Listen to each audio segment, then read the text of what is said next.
What's up, everyone? How's it going? What's up, Warm Blanket? Nanya? Earlier stream than normal. It's right on time. Started like 2 or 3 minutes early. Look, I'm gonna either be early or late. That's how life works out sometimes. It's kind of funny that way. Don't expect perfection from me. This isn't my job. This is just, I guess this is just me fucking around and finding out. Hold on 1 second. I am just making sure I set the do not disturb stuff. Okay, there we are. So what's everyone up to? New season of Dr. Stone dropped today. Did they drop it with the dub? Because, as much as I watch subtitles and captions, I just can't do it without the voice, because the issue is I'm usually watching anime and shit while I am tinkering and working and all that, so I can't keep my focus completely on reading it. And ADHD and not knowing the language inside a movie is like a death threat, basically. Or it is. It's not really a threat. It's more just a promise at that point that you're going to be rewinding multiple times to be able to watch what you planned on watching. I went through it. Like, do you know how many times I had to rewind when Crouching Tiger, Hidden Dragon came out? Although the kung fu scenes and all that were really easy to watch, because it's like, wow, flying squirrel. Accidentally deleted my whole OS and Linux terminal and can't boot from USB. Ooh. We've all made those rookie mistakes. I've been there. I'm not saying, look, it happens to the best of us. There's a reason why I have the saying, the friends don't let friends drink and root. Because there's been so many accidents that I've had while drinking and being logged in as root. Not a good combo. Anywho, so the world is going to hell in a handbasket. And at least I brought chicken wings. Chicken wing, hot dog and bologna, chilling with my homies. For some reason, when I was making the title for this Twitch and everything like that, that TikTok song came to mind. I still need to sit down and actually create a video for YouTube about like Happy New Year, as well as my plans for 2025 and my thoughts on TikTok going away and everything like that. But I just haven't had a moment this week between work and everything, so I will probably work on that tomorrow and Saturday. Try to get that knocked out before movie night and at least get ready for editing on Sunday. I didn't get around to all the cleaning I wanted to do in the studio and everything, because I wanted to get back to doing some projects and everything. So I gave my, because remember, I had a death in the family earlier this week, and I had to, so I'm gonna take a couple of days, what is it, in 2 weeks to myself, so I'm just gonna be cleaning my house and everything. Not like quitting making content or anything, just preparing the studio and everything so I can get to making the content that I want to do. And I actually had to kind of stop, because between the holiday schedule and how much trash I was picking up around the house, I filled up my garbage dumpsters. So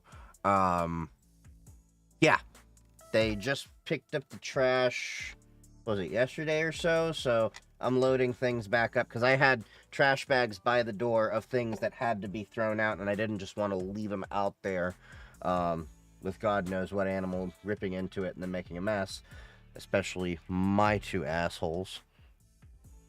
So much the end of the world as we know it. Ain't that the truth? It gets crazier and crazier. Like, you know what I hate? Okay, let me put it this way. You know what I absolutely... Okay, follow me through with this thought, okay? It's going to sound like I'm going on a rant for a little bit, which I am, but follow me with this thought. You know what I really despise about Donald Trump becoming president and everything like that? Is that I somehow have to be more political than I had intended to be, because I was really just hoping to basically be like, after the election, okay, so we're going to focus on basically tech policy, cyber rights, and the usual thing that I, want to talk about. I wasn't expecting that it would be like, yeah, we're talking about, America wants to invade Canada and Greenland. And for those of you that are not aware of the insanity that it is to suggest that we should even consider going into Canada. Do y'all know what country inspired the Geneva Convention the most? And Panama. I love how two people said Panama on two different platforms. That's just hilarious. What do you think of Discord? What do you mean, what do I think of Discord? I mean, I have a Discord server. I also have a Matrix server. But yeah, we have a Discord community over there. I don't know what you mean by what do I think of Discord. It's not what I use for secure messaging and sensitive chats, but I use it at least to chat with people. Buffalo wing. Before we know it, buffalo wings will become a Canadian food, because they're just going to throw the checklist at us. Discord needs to have servers hosted outside of the US. That's what Matrix is for. Run your own server. I do.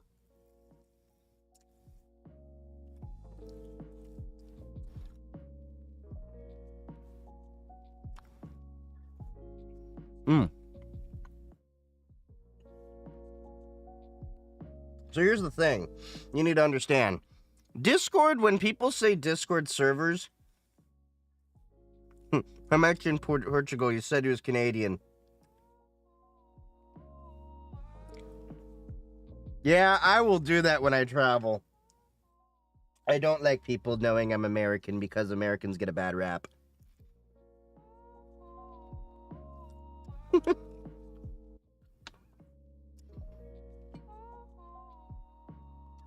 Canada won't break the Geneva Convention until America does the first time, then the gloves will come off. I don't know, man. Over in Canada, they call the Geneva Convention the checklist.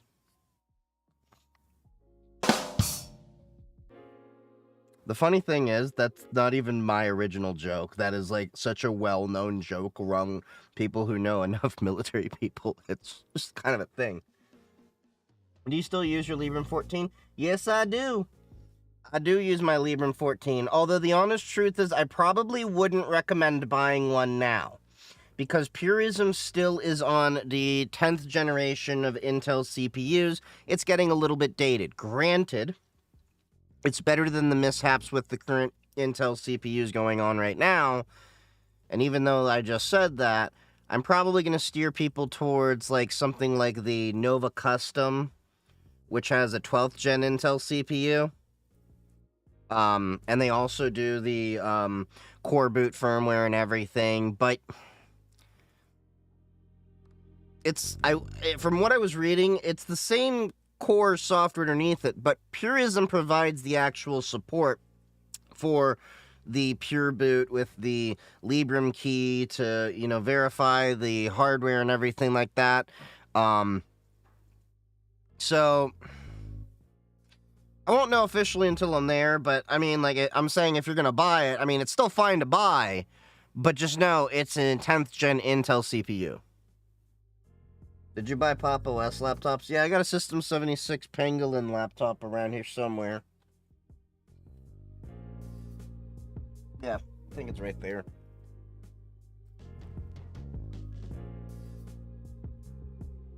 Canada's still self-respect, though. They won't have to wait long. Do they really? Because I have a lot of friends who are Canadian. I love y'all, but we're all just as fucked up as each other. Let's put it honestly. Will they release new versions, you think? I hope so, but They would probably have to raise more money to have it done. But also, the thing about purism, and the same thing also with Nova Custom, like the newer stuff and everything like that, you have to get the firmware to support the newer CPUs and everything like that.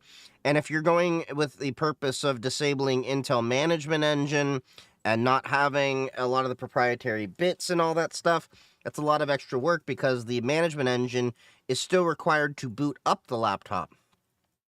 But once it's run, you can disable it. But Intel doesn't want to do that often, but yeah.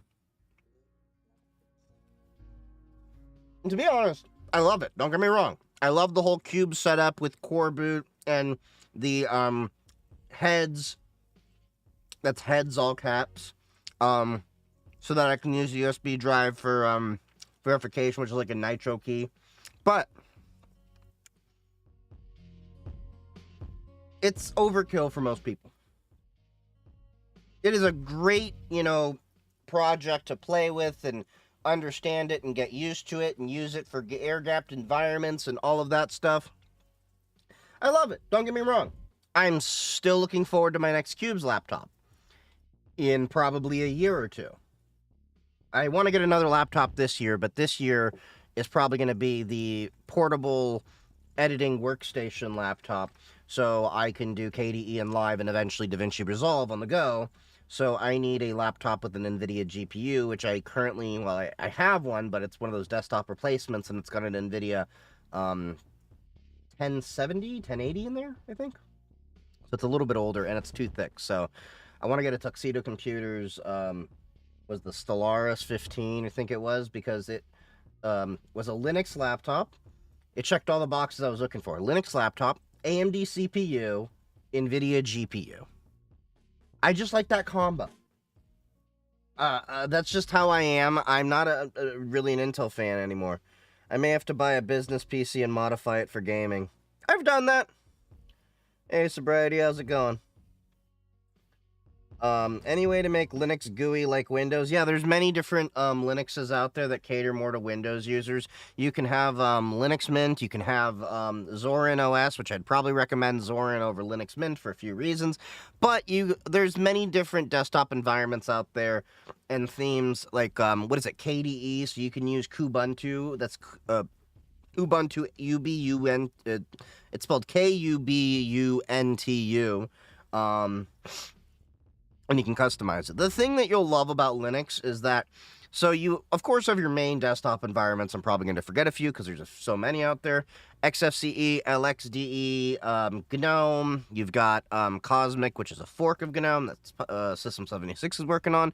You've got Unity, which I think was abandoned by Ubuntu, but there's many different desktop environments. You can pick and choose what you want, but inside of each of those desktop environments, you can customize it to your heart's content to do and look however you want. Which I think a lot of people have a hard time understanding, because when they think customization when it comes to Mac and Windows, you're locked into very limited things you can move, and most people are like desktop, background, and icons and stuff like that, but you can go further than that in Linux if you want.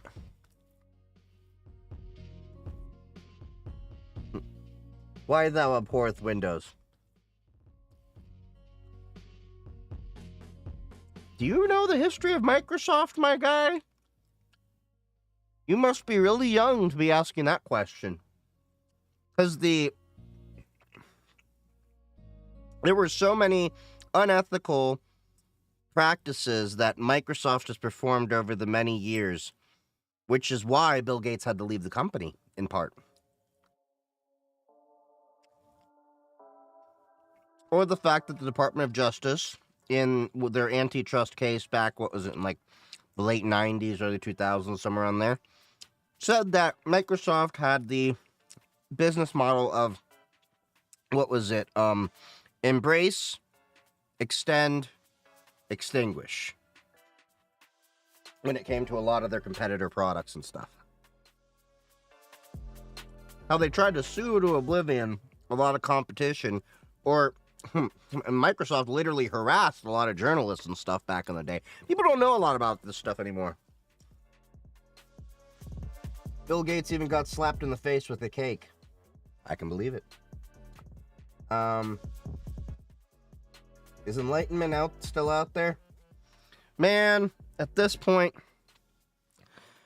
I think this whole entire damn world is going to hell in a handbasket. But that's just me.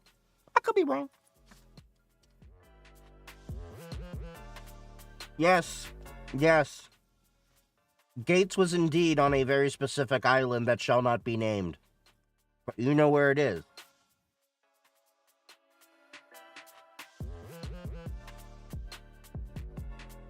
Is that char? Oh, yeah, good chair. Yeah, this is the Herman Miller Aeron.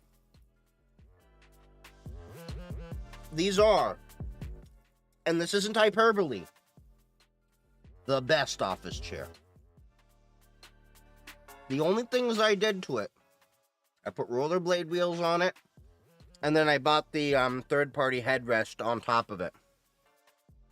It's so comfortable. You will love it. It is expensive, but the honest truth is they last they last for years. I think this one's going on, like, I bought it secondhand. I think this one's going on 10 years. Not a damn issue. I bought it secondhand, I think, like $500. Worth it. Don't bother with, like, all the fancy backrest lumbar support things they have. Just get the basic lumbar that, you know, goes straight across. Gives you just enough pressure for whatever you need. I tried them all. I broke the head thingy. Oh. The head thingy is just it just connects on, like, it just kind of snaps onto the, thing. I'm not going to take it off right now because my hands are dirty. You're a vulture. Bro.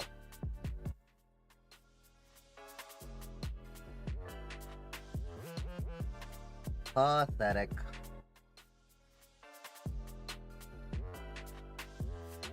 Look at this guy. Look at this guy. Where you going? Where you going?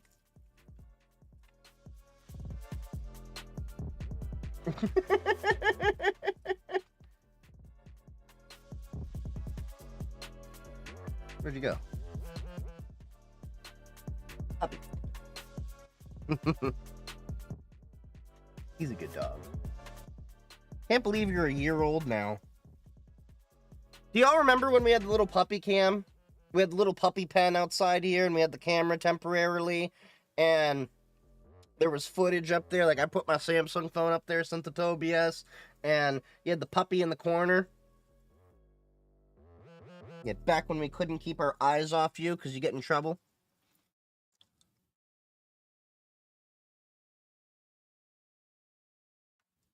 A certain island is probably toe-to-head Microsoft products, probably.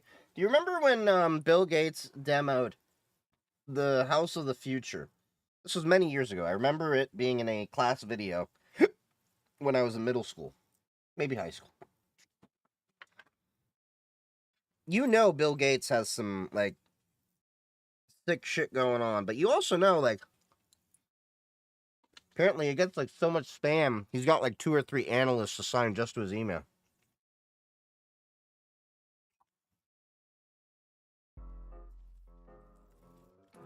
Milton. Oh, Herman Miller. Yeah, the chair is plastic with a steel frame. It's plastic in certain parts, but there's steel parts. So the headrest. Let's see. Yeah, the headrest. This I bought separate.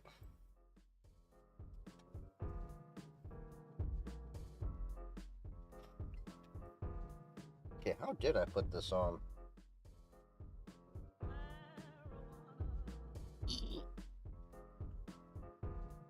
You know, it's been so. Oh no, there's a lever. That's why.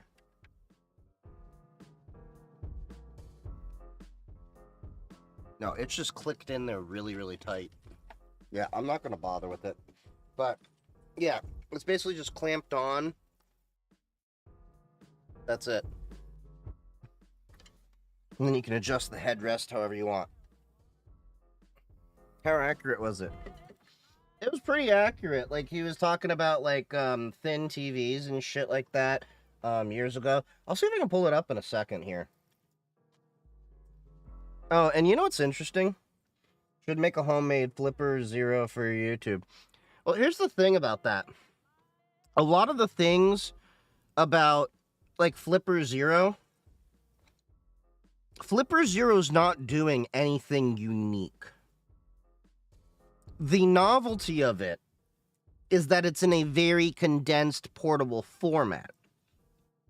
You can easily patch together a bunch of tools and carry around a little laptop with Linux and then plug in a couple of USB receivers and do a lot of that same stuff. Most laptops already have Bluetooth built in with Wi-Fi. In fact, with a little, let's say even just, you got a Raspberry Pi together. Not even any of the fancy ones. You don't even need to get a Pi 5. You can get the Pi 0W. Attach a display to it, all the basics you need. You can essentially have that be better.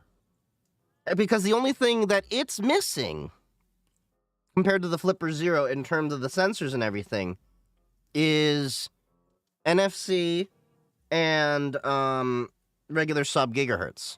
And that's not too hard to add. There's tons of shields out there. I'm betting there's one out there that it can easily be added to a Raspberry Pi. And at that point, if you were to put all that together, I bet you would be about the same cost as a Flipper Zero. Depending on the monitor and all that you have, of course. Whatever display and stuff that you decide to do. But you can get it around that price. And then what you can also do is you could do Wi-Fi stuff without an additional shield like you have to do on the Flipper Zero. Of course, it's a little bit more hands-on. Maybe I can go into talking about that kind of stuff, but that's part of why I want to clean up the workspace, is to clean up the workspace, clean up the house, so I can get in a better headspace so that I can actually make a lot of this content that I want to for y'all. As you can see, I've been working on making content. I've been streaming regularly. Hey, yo, Barack. Come here, I need a vacuum cleaner. Right there. Right there. There's chicken, right there. Right there. Right there, you schmuck.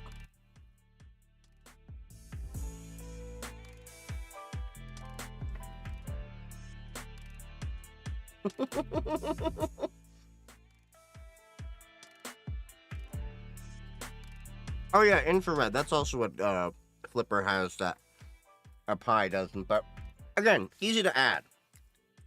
There's nothing novel about the Flipper Zero. How's the market for cybersecurity analyst positions? Oh, sorry, I missed that. There are out there. The honest truth is, as I've been telling a lot of people over the years, I know a lot of people are like, I want to be a pen tester. I want to do ethical hacking because that looks cool and all that. Don't get me wrong. It is fun to do a lot of that stuff. I used to do physical pen testing and stuff like that. But Chief Geek 3D only feet content soon. We've talked about that last stream, actually. We're thinking about it. I was actually thinking of starting off by going to Micro Center, buying a bunch of fans, and starting my OnlyFans with fans. But anyway, get some wine going here. As I was saying a little bit earlier when it came to jobs and everything, and I know like everyone wants to, go into pen testing and ethical hacking because they seem to think it's a lot very cool and all that. The honest truth is a lot of the blue team jobs, there's a lot more blue team jobs out there than there's red team jobs, to put that simply. As well as the blue team jobs often have a lot more job security with them than the red team ones. Most companies, Bigger companies might have active pen testing teams and everything like that going on an ongoing basis. But most companies don't hire in-house red teaming.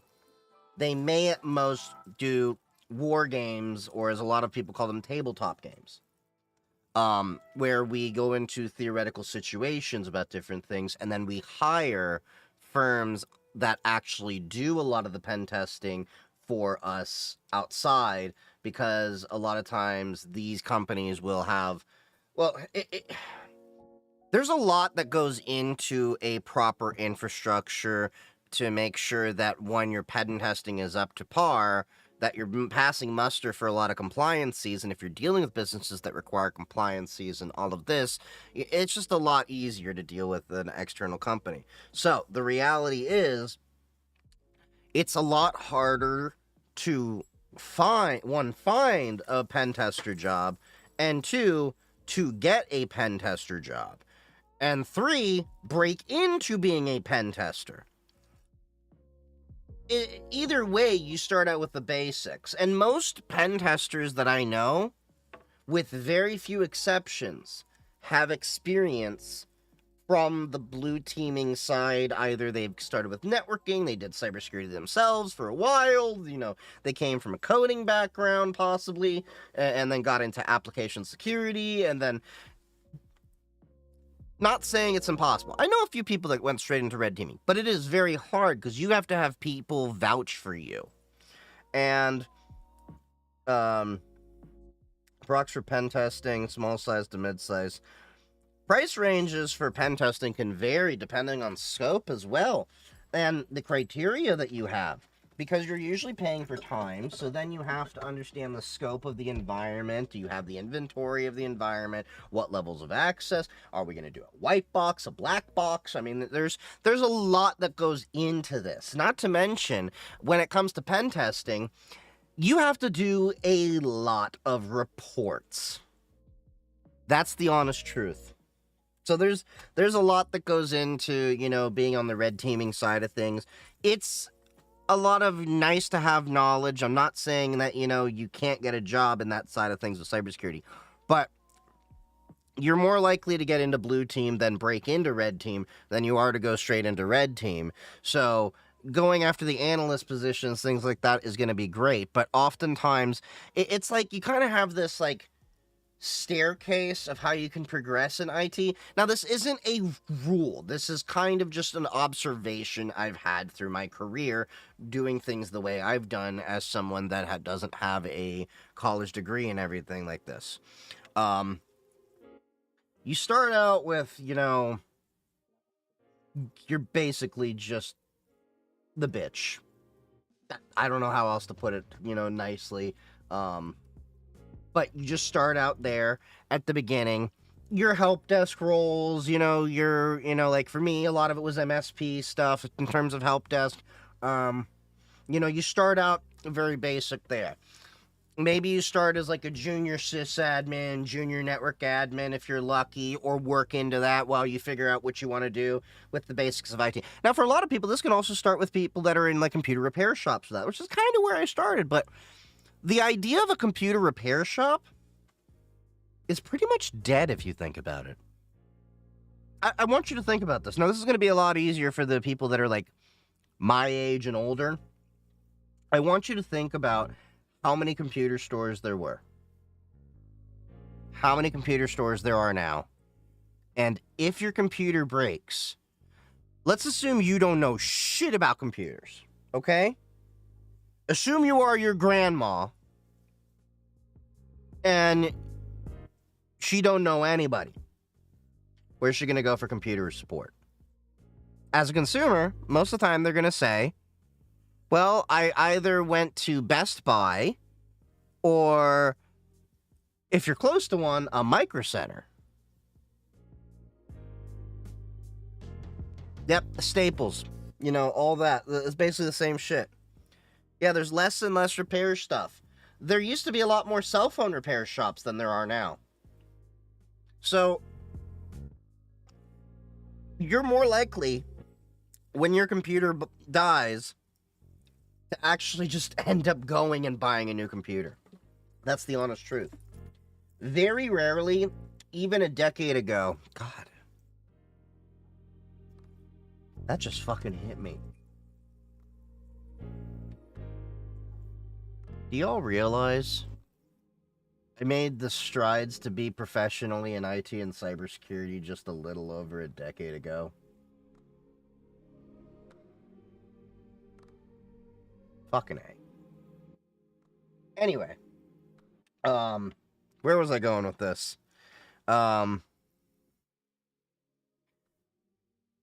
But yeah, I remember back when I was doing like basic IT repair when I was at Staples before I threw in the towel and I said, F this, I'm tired of cleaning laptops from people that have messed up their keyboards because they've splooged on it. I'm tired of, Karen customers thinking they're entitled to different services. I'm tired of corporate trying to have me push fake ass warranties that don't do shit. Look at that, you Staples and Square Trade. I got tired of like a lot of that shit and then just, went professionally into the whole MSP route and figured that out. But anyway, I noticed people would barely repair their computers. There was this cutoff point I noticed when people would spend, if any customer started to approach close to $500, they would end up replacing the computer. And that was easy to hit $500, knowing the costs of a lot of these AV and all those other removal services and everything like that.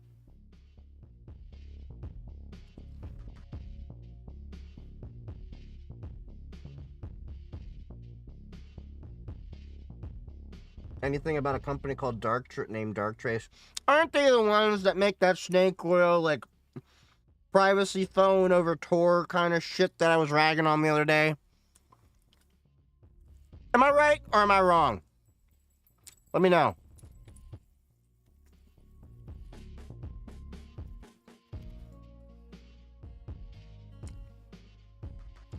Ha! You interviewed with them.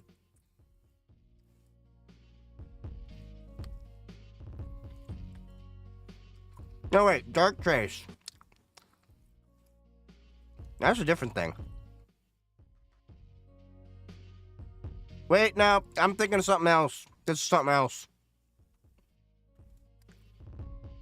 I think I was thinking of, there is a phone company that goes by this. So what's this?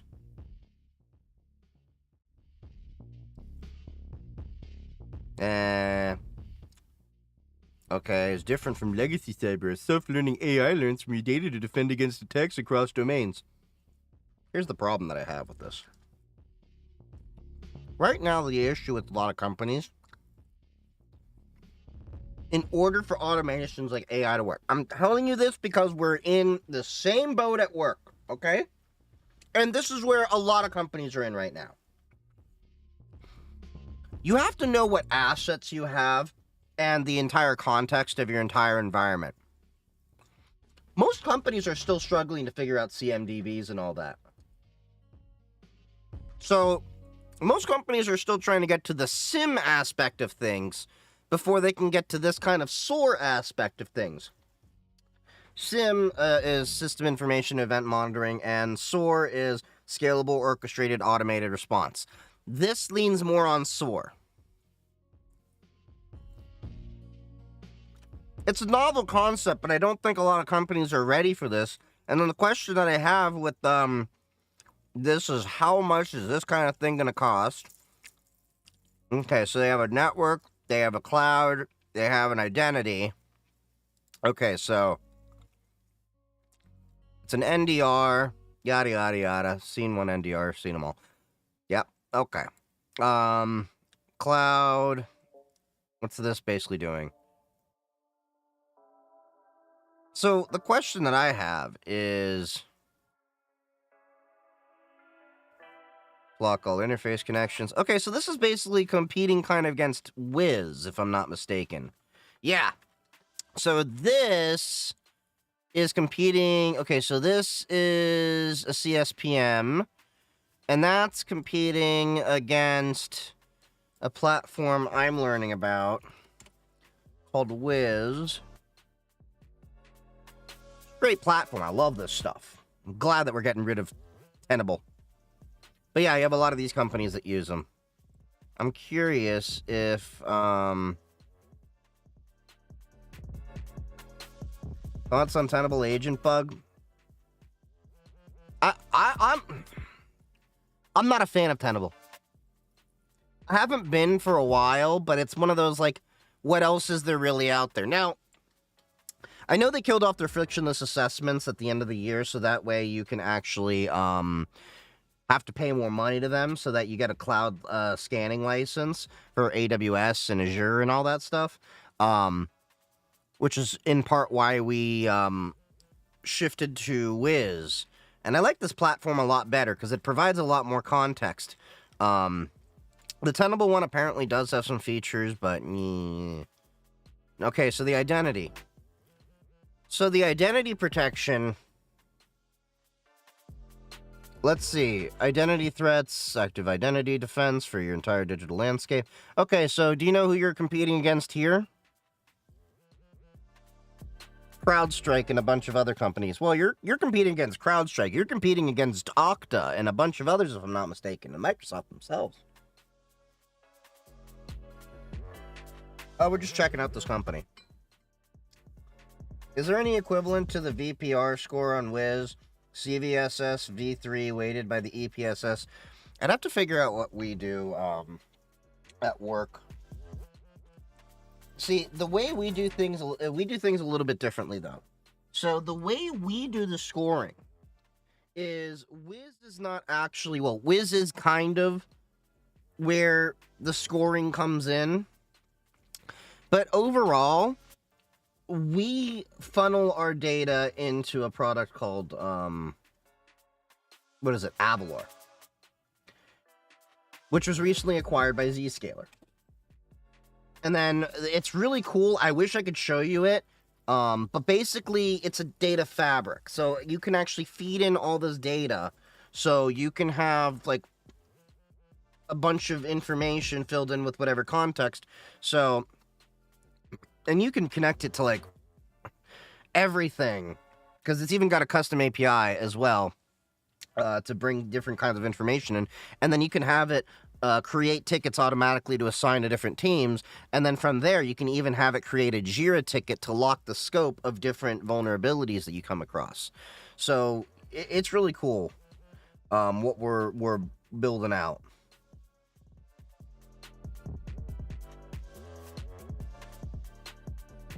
Will you implement AI into your live? I don't think there will be much of a need for AI in my live. The most I might use for AI is for scripts as I start doing more and more YouTube videos. I use AI to rewrite a lot of my posts that I do on, like, Blue Sky and stuff because I have a tendency to write posts too long. So I'll literally be like, format this for Blue Sky, max 300 characters, make it into a thread, or sometimes I will even just say, is there a more polite way to say things like, go fuck yourself? Because I will actually have it figure out parts of emails that I put together so that way I don't come off as more of an asshole than I actually am.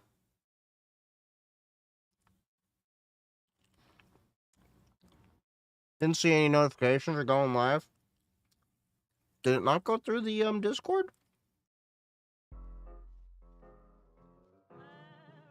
Oh yeah, you know what I forgot to do?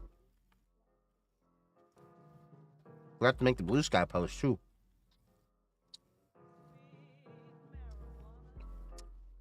No, which went live. Okay.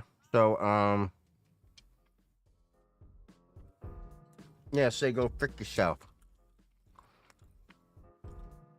Now, I have a question for y'all. Thanks for following Senior Goomba, and I think someone else also followed him. Thank you for the follow, Zoom Zoom. So, your own bot reminds you too. Probably did, I just didn't see it. Yeah, so, what was I gonna say? Fuck. Words. ADHD. Squirrel. Oh yeah. Have any of you all messed with ChatGPT or Llama or any of the LLMs and asked it to execu-speak things and then follow it about execu-pirate speak things? Have y'all never done this? You've never had an LLM pirate speak to you? Oh my god, we gonna do something fun. Okay. Alright. Olama, run, Mistral. Okay, so we're gonna pull in an LLM to run locally on my machine here.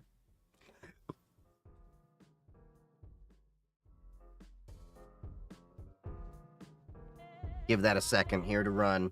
But yeah, so we're gonna run the Mistral LLM.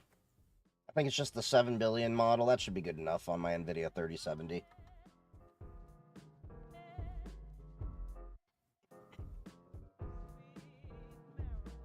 Can you run AI with AMD GPU? Yeah, you can. It just may not be as performant, but you can run it. What distro do I use? Oh, there you go. My bot answered it for me.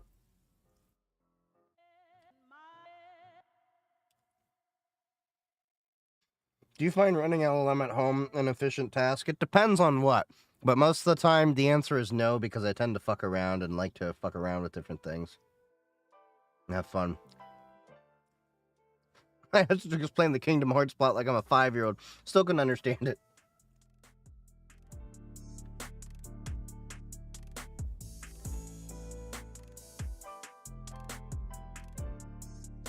You know, I still haven't played Kingdom Hearts.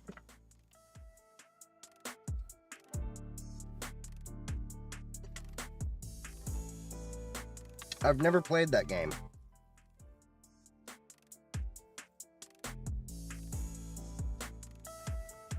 Okay. LLM's almost done.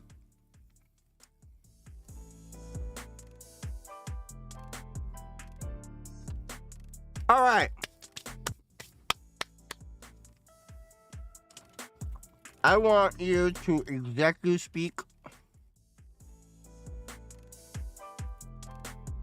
following. I have the report you were looking for.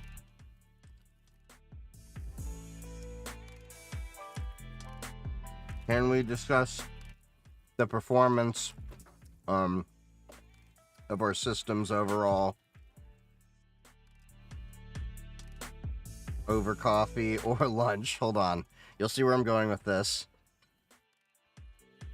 as well as my opportunities for promotion.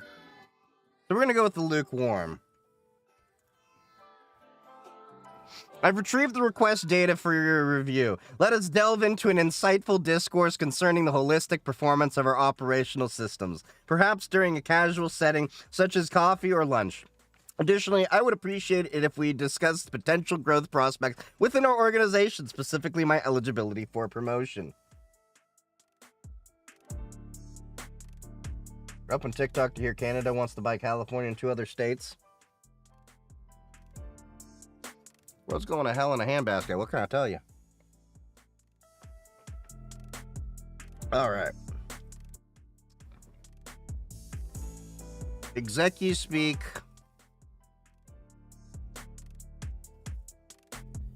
The following. For my resume. Hold up. I used to sling Nick bags.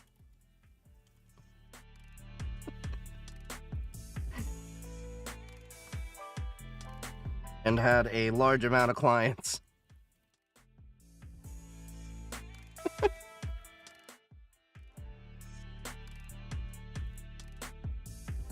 Can't do resumes? Oh yeah, you can have it do resumes. Demonstrated entrepreneurial acumen during adolescence by managing a successful niche. Messed that up. I guess Mistral isn't as good as ChatGPT in grabbing some context for different things in certain cases. But then again, this is such a small model and it's a little bit older. Can it do resumes? Yeah. Right. Wrong right. Write a resume. Template for a cybersecurity analyst position. Now, of course, you can get, formatting and all that a little bit different how you want.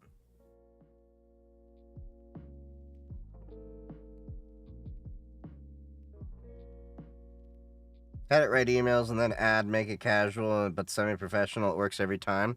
I've also had it, executive pirate speak about the CrowdStrike incident.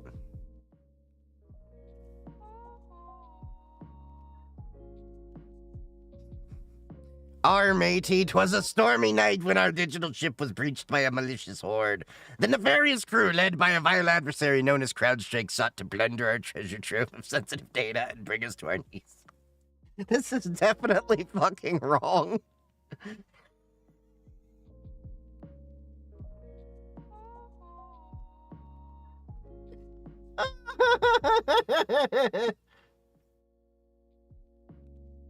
Can you render Toy Story in real-time graphics? Look, I got Linux. I don't have the supercomputers Disney has to do that kind of shit. Okay, go talk to them. Wait, Toy Story was Pixar, right? Wait, Pixar's owned by Disney now anyway. So I'm still technically right? Or did I just epically fail?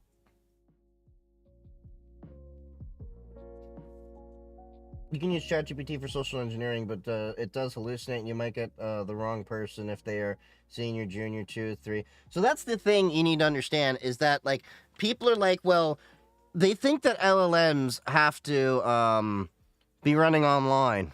What's a good interface for Olama? I use Olama in command line interface. But you could literally craft a phishing email for Acme Corp about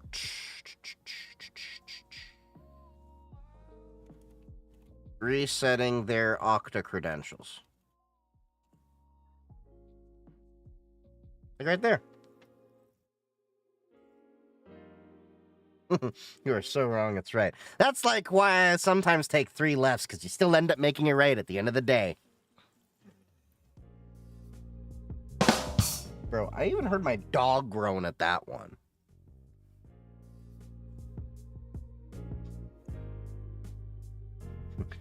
You gotta have mouse money for fully rendered AI movies. Yep. So, like, look at this. You could create an entire, and we have done this, by the way, at work to help craft better, testing emails at work. So to make this very clear for YouTube, TikTok, Twitch, whoever's seeing this, I am not doing anything other than in an educational capacity and no differently than I would actually do at work with permission. And this is not allowed unless you have permission to test other people's systems. Do not create phishing emails to mess with people or systems that you do not permission to mess with. Let's get that out of the way. Now let's teach you how to mess with people. But yeah, so, like, look at this. You get your email, urgent enough subject line, dear valued Acme Corp employee. I could easily swap this out if I have their actual information from OSINT. Or whatever details. We have recently detected suspicious activity on our network that may compromise the security of your Okta account. To ensure that continued protection of your data and our systems, we recommend resetting your Okta credentials as a precautionary measure. To initiate the password reset process, please click on the following link, and then all I would have to do here is drop the link for whatever CNC or payload or whatever I'm deciding to actually do.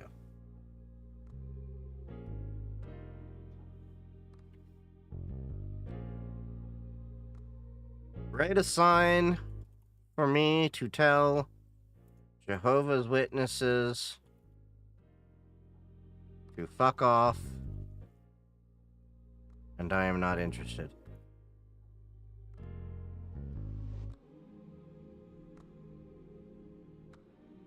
I love how it actually, like, knows my intention and then makes it a little bit more polite. Because it's immoral, etc., etc. Well, yeah, but when you're running it on your own local machine, there's nothing to, keep it in jail. Which is why I also tell people, like, you shouldn't be like, well, what if they use AI for... It's like, the second you could actually run this shit locally on a machine with a decent GPU, and by the way, I'm not using anything that egregious. Let's show you, like, just how little resources this is actually using. All right? This is pretty much all just relying on the GPU. Now, I've got an AMD Ryzen 9 5950X, okay? So I've got a lot of cores and stuff here. So let's just tell me the lyrics for Supercalifragilistic XP Al Bedocious. Okay, so this is running while that's going, okay? Notice the CPU didn't do anything, because it's all in the GPU. I'm only running an NVIDIA 3070 in here. I'm not running anything insane.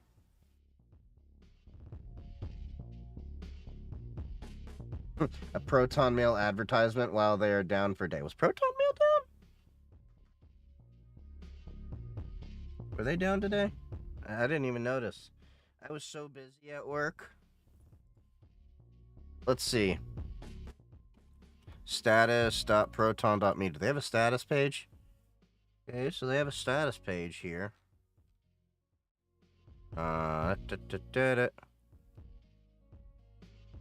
Earlier today at around 4 p.m. Zurich, the number of new connections to Proton's database servers increased sharply globally across Proton's infrastructure. This overloaded Proton's infrastructure made it impossible for us to serve all customer connections. While Proton VPN, Proton Pass, Proton Drive Docs, and Proton Wallet were recovered quickly, issues persisted for longer on Proton Mail and Proton Calendar. For those services during the incident, approximately 50% of requests failed, leading to intermittent service unavailability for some users. The service would look to be alternating between up and down from minute to minute. Normally, Proton would have sufficient extra capacity to absorb this load while we debug the problem, but in recent months we have been migrating our entire infrastructure to a new one based on Kubernetes. That makes total sense, to scale things out a little bit better. And it's honestly a problem I can really understand that they're going through, because we're doing something similar at work, and it's been a nightmare to get all those systems in place with redundancy and performance errors here and there. No, they didn't really get DDoS. I'll answer Mastodon question in a second. I didn't forget you. Just hang around for a sec, because we're going to be here for at least a couple minutes reading the root cause analysis for what happened at Proton. Normally Proton would have... Okay, yeah. This requires us to run two parallel infrastructures at the same time without having the ability to easily move load between the two very different infrastructures. Totally understand that. Reasonable answer. While all other services have been migrated to the new infrastructure, Proton Mail is still in the middle of the migration process. Totally understand that. Used to run my own email server. There are so many stupid components in there that can go wrong. I remember how many things broke multiple times just from simple upgrades and all of that. Email's a very insecure, delicate, and fragile piece of technology that really I wish we could throw away into the garbage bin of history. But it's a ubiquitous technology, so it is what it is. But yeah, I can totally understand why that happened. Because of this, we were not able to automatically scale capacity to handle the massive increase in load. In total, it took us approximately 2 hours to get back to the state where we could 100% service 100% of requests, with users experiencing degraded performance until then. The service was available, but only intermittently, with performance being substantially improved during the second hour of the incident, but requiring an additional hour to fully resolve. Okay. That makes sense. On-site reliability engineering team identified a software change that we suspected was responsible for the initial load spike. After this change was rolled back, database load returned to normal. This change was not initially suspected because a long-term period of time had elapsed between when this change was introduced and when the problem manifested itself. An initial analysis of the code suggested that it could have no impact on the number of database connections. A deeper analysis will be done as part of our post-mortem. Access to understand this better. Okay. So yeah. Piece of code was putting too much load on the system internally. No harm, no foul. Email sucks. What else is new? And this, my friends, is why I say friends don't let friends run their own email servers. Repeat after me, class. Friends don't let friends run their own email servers. In fact, if you ever need a reminder, and shall you want to flog yourself like a frickin' monk from medieval times, you can go to my YouTube channel and I have an entire video talking about this very subject. And what the hell did I title it? Hold up.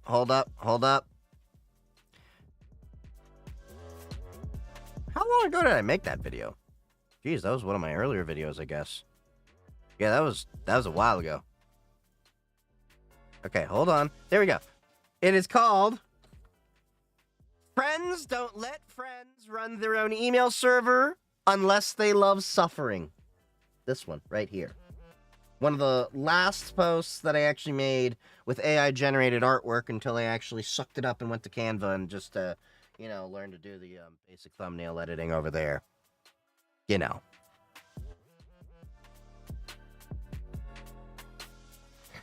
So,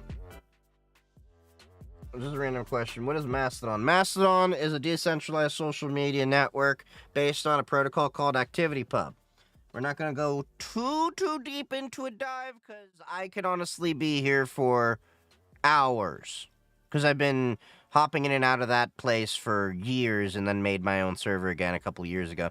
But if you do want a deeper dive, I actually have a video here called Life After Twitter, Discovering Blue Sky, Mastodon, and Threads, where I actually go deep into that, as well as a even earlier video of that from Giants to the Fediverse, my journey into decentralized platforms, Mastodon, Matrix, and more.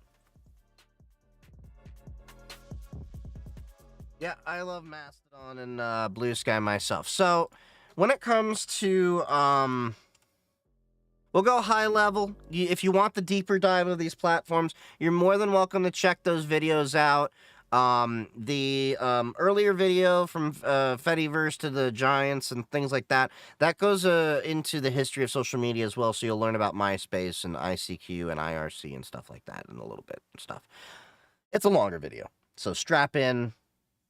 But yeah, anyway. So the main two things are this. Alright, so hold on. I forgot to say that I'm live.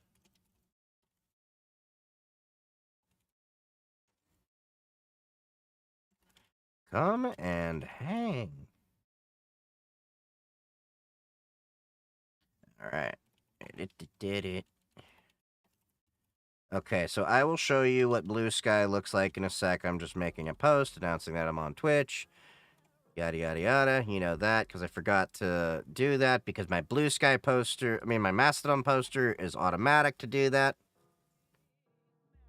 Alright, Cybersecurity, InfoSec, Linux, gaming on Linux.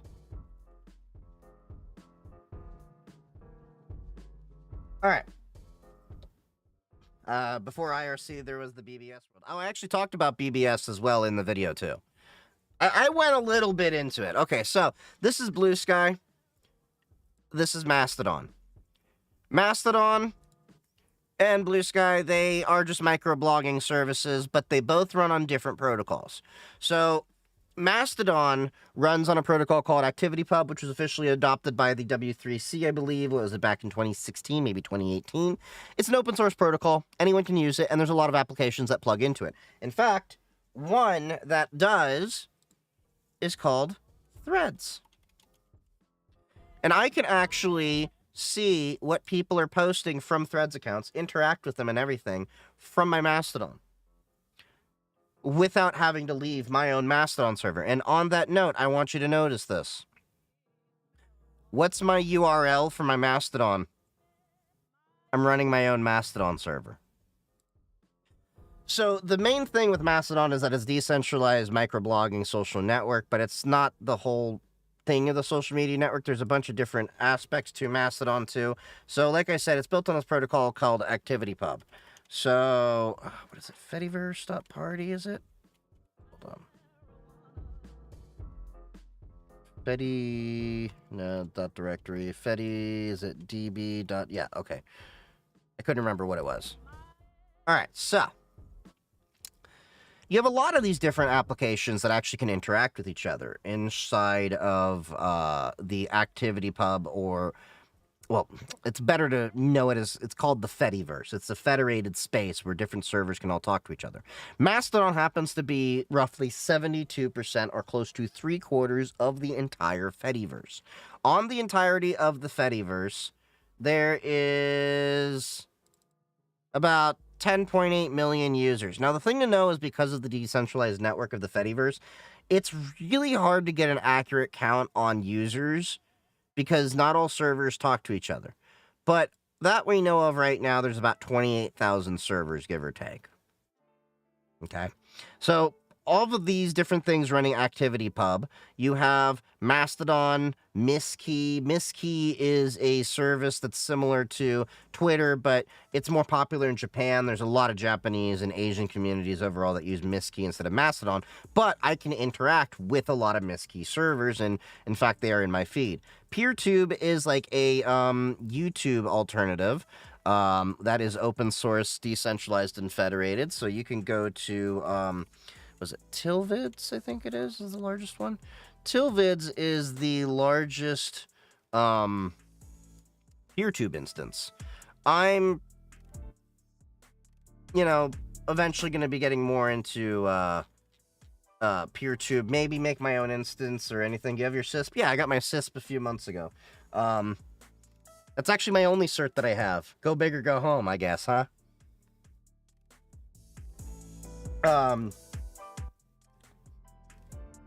Have a good one. See you later, Zoom. Thanks for hanging out, buddy. But, yeah, so, Tilvids, you have a bunch of these different platforms. You can go into all of that. So, as you can see, there's a lot of different ones. It's an open source protocol. You can even have ActivityPub plugged into any website. It's an open source protocol, like I keep saying. So, you could connect this to, say, your WordPress, so that your WordPress site actually becomes a Fediverse account. So people could actually follow that blog that you have from your Mastodon. So if you post a new blog, people could actually comment on your things from your Tilvids or stuff like that. And what I mean by that is, so let me give you an example, okay? So this is the Linux Experiment. Great content creator. He is also on YouTube, but he also does create his content over on, he puts it also on PeerTube. So you can see the video here. If you notice, these people are actually commenting from their own things. So if I want to, for example, without making my own, what question did you pass at? 150. So, as you can see, it's saying right now, you can comment using an account on any ActivityPub compatible instance. PeerTube, Mastodon, Pleroma account, for example. So, what I can do here is I can type in my account, and I'm going to show you what's going to happen here.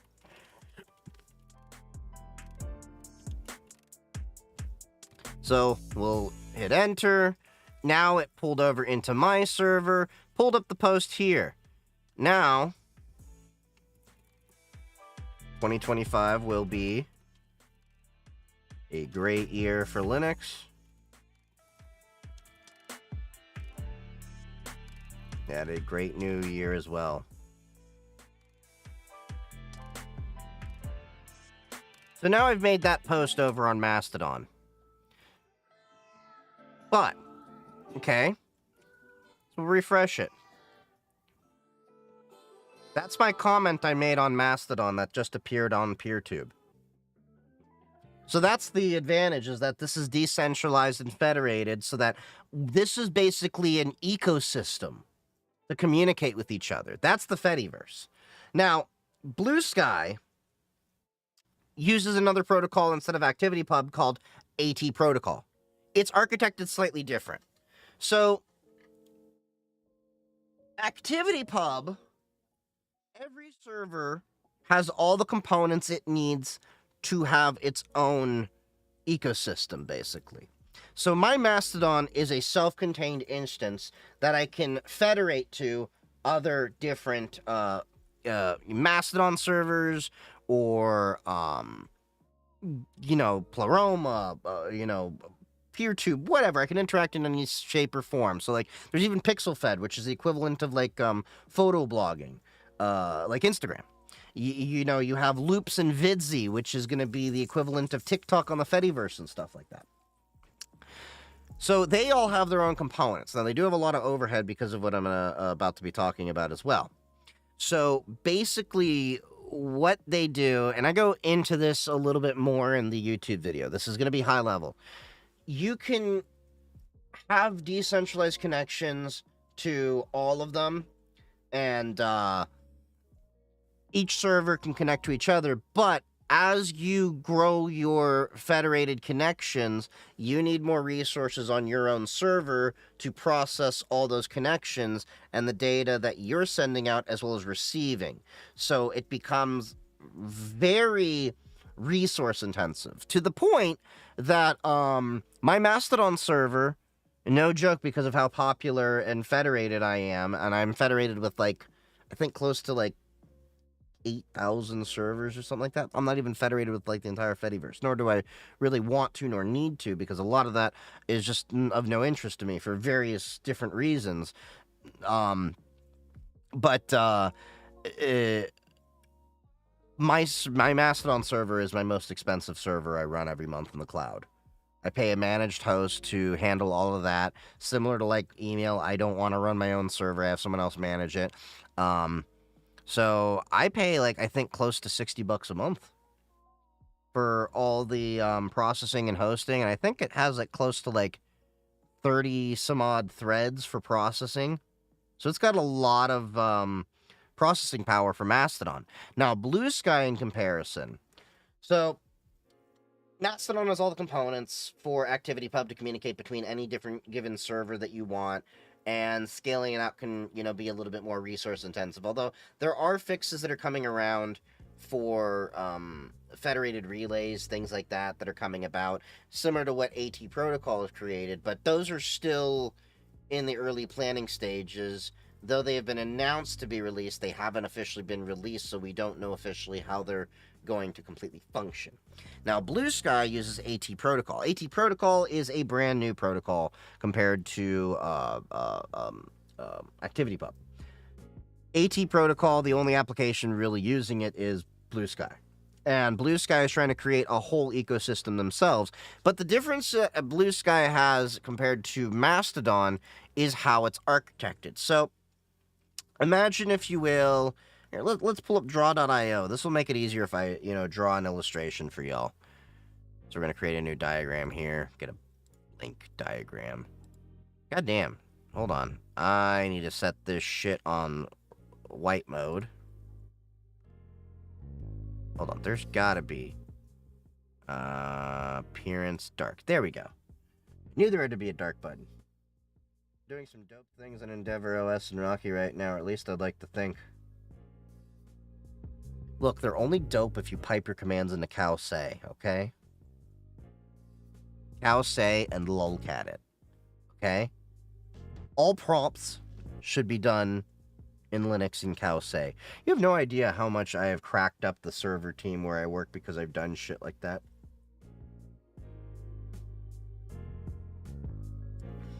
Alright, but anyway. So, if you will, imagine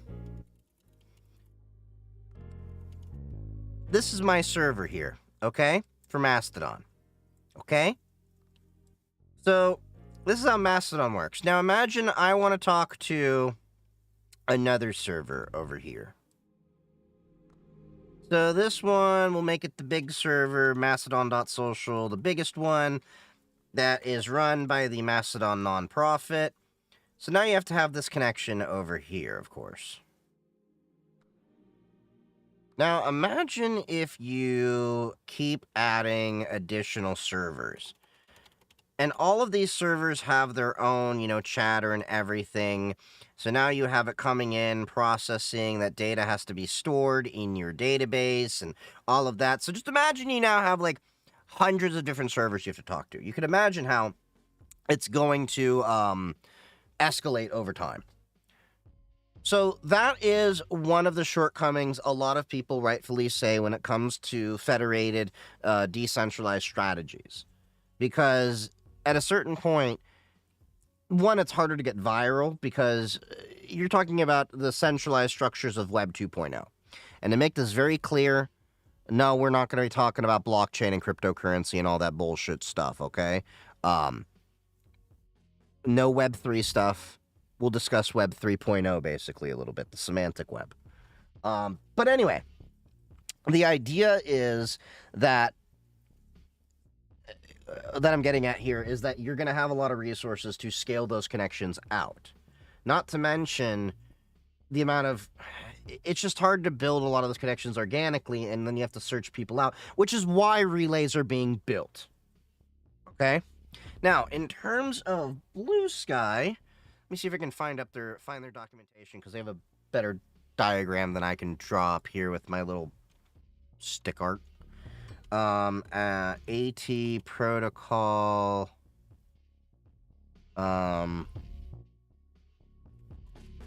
Federation.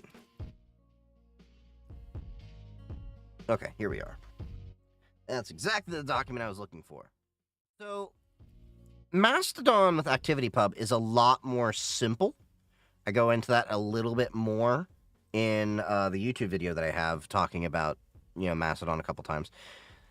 So, Blue Sky has the pieces split up into several main components here. Your PDS, your personal data server, your relay, and then, of course, you've got labelers, app views, and feed gens. So, the way this basically works is the relays they're shooting a massive fire hose of data. So, of course, not everyone's going to be running a relay. They're very, very bandwidth and processing intensive. That's the entire thing that slows down Mastodon, basically, is feeding all that information around and everything. So the way they get around that is that the PDS is only hosting your data. So my Mastodon server, because I'm on my Mastodon server, to get this post right here, it had to actually get that information from that other Mastodon, PeerTube, or whatever server, and then download that information and store it on a local database. And then any media that's attached to it, thumbnails, things like that, then has to be stored in my local media drive here. So imagine if all I actually have to store is my own stuff. So imagine these photos here, they're stored on my server, or specifically the CDN in my server, but you get the point, I don't know what I'm saying. And this content would only be hosted on my server. So when somebody wants to go grab my stuff, they could either, go directly to my server or pull it up through their server where it's cached in Mastodon. In here, I don't think it really caches at the PDS level in the same way. So when you're actually pulling it through, you're requesting that information on your PDS through a relay. And then how this goes is you have these app view servers. So how this plays out is that's the curated feed. So all of these labelers and stuff people could actually host. So the labelers, they work in a different way here. I mean, this isn't a blue sky window. Let me open that up. Ba-ba-ba-ba-da. So the labelers are basically your moderation services. And you can subscribe to as many moderation services as you want. In fact, I subscribed to another labeler today. So there's a content creator labeler. So I can actually see, this is a voluntary one, so people can voluntarily put labels in, and you can have that shown off. So now, if you go to my profile, you see how it says 5 labels have been placed in this account? So, he, him, influencer, educator, streamer, and a blue sky elder. Because I have 3 different labelers that are labeling these things. So, how these, app views go into things to curate the feeds is, see all these feeds? These are different app view servers that are going into the Relay Firehose and then giving this information to the people that want to see the specific feed. So, now you can see I'm on a feed for U.S. government officials. These are the actual officials in the United States governments that have blue sky accounts that we have confirmed. And this, I have a labeler I'm also subscribed to called U.S. government contributions. And if you go into this labeler, I can see lawyers, law firms, health professionals, real estate, laborers, see whatever they represent. So how I like this is I can actually go in with Blue Sky, and when I'm actually looking at a political post, I now can get context into who their biggest donors are and all of that.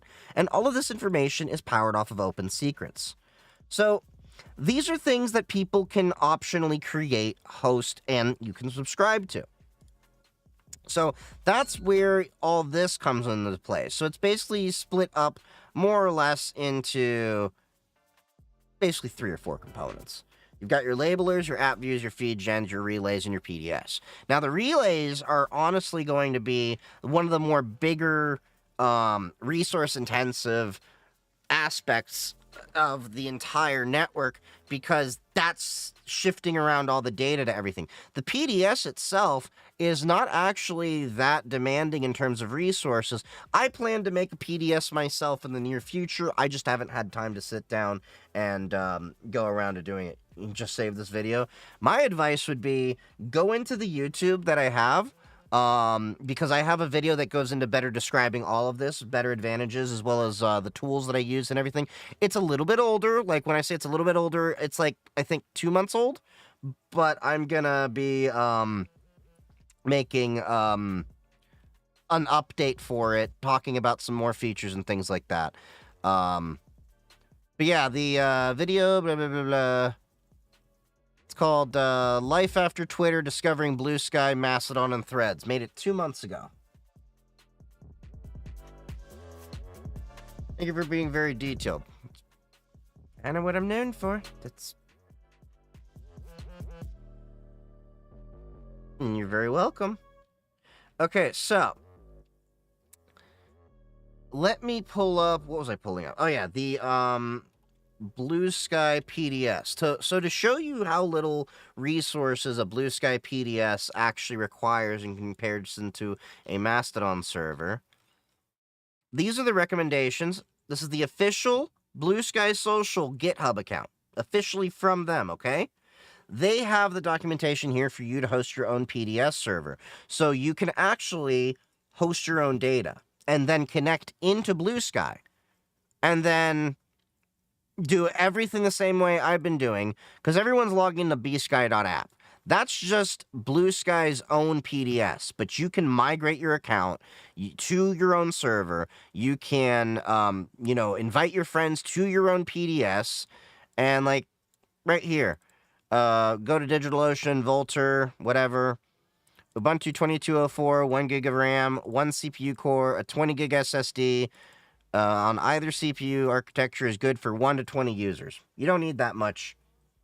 And because it's a data server, all you need to worry about is your ingress connection. When you go to log in through your DNS records. That's really all it comes down to. They have this set up pretty well. Well, I was trying to remember the reason why I haven't really done this yet. Oh yeah, there was a few complaints I had with just ways they compiled it, and it's still early days. This was one of the main things that I'm frustrated with. Is they don't have any MFA yet. Well, they do, but it's email MFA, and I'm not the biggest fan of it. They need to support YubiKeys and all other sorts of passkeys and everything like that. They're working on it, but yeah. Anyway, there's ways to host your own PDS. It's still early days because I think they're even considering this like what version are they on right now?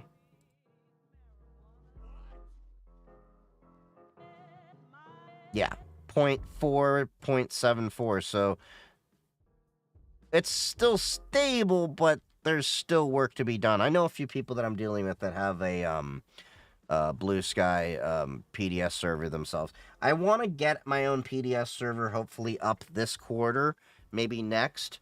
But I have so many different things I want to do in terms of personal care first before I get around to doing projects. Because I'm going to let y'all in on a little secret. I've been burned out for a few months. There's been a lot of personal shit going on. That's a big reason why I haven't really done any fun and exciting projects. Between my father, you know, trying to throw my life upside down and having to go get the restraining order against him, and all the things trying to go on with my business, and then, like, my dad literally threw me in the negative of a couple $1,000s and stole money and shit. Like, it was, yeah, annoying. But anyway, I'm just working on trying to clean my house up, get my mental health back to a decent state, as well as want to clean this workspace up, clean up my desk, and get back to the chief y'all know and love. So, I'm working on that. Don't worry. We got the therapy and all that stuff. And then I'm trying to get back into working out and everything there too. I'm building a private facial recognition service that's available from a mobile app that identifies police officers to civilians instead of the other way around. I'm not sure exactly how one would go about making sure that they are actually police officers unless you have a publicly accessible database with police on it. And I'm pretty sure a lot of governments, for good reasons, go after a lot of that kind of thing.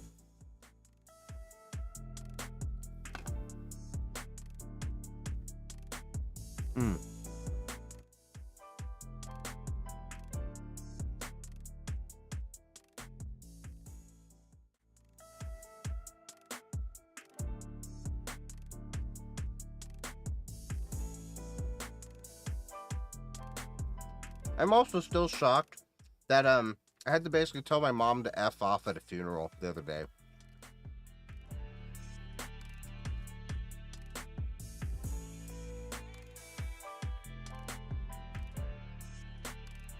A police database on the blockchain, cop chain. I don't think we need a blockchain for that. Put it on IPFS and have it replicate.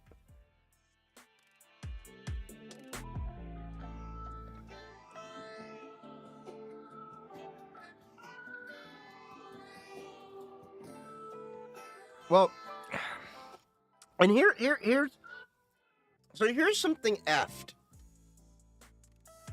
One could use the previously leaked resources from several cities that have come out to figure out who law enforcement actually is. There are several cities that have already had their government data and all that compromised, and it's led to some firefighters and police having their bank accounts and stuff compromised.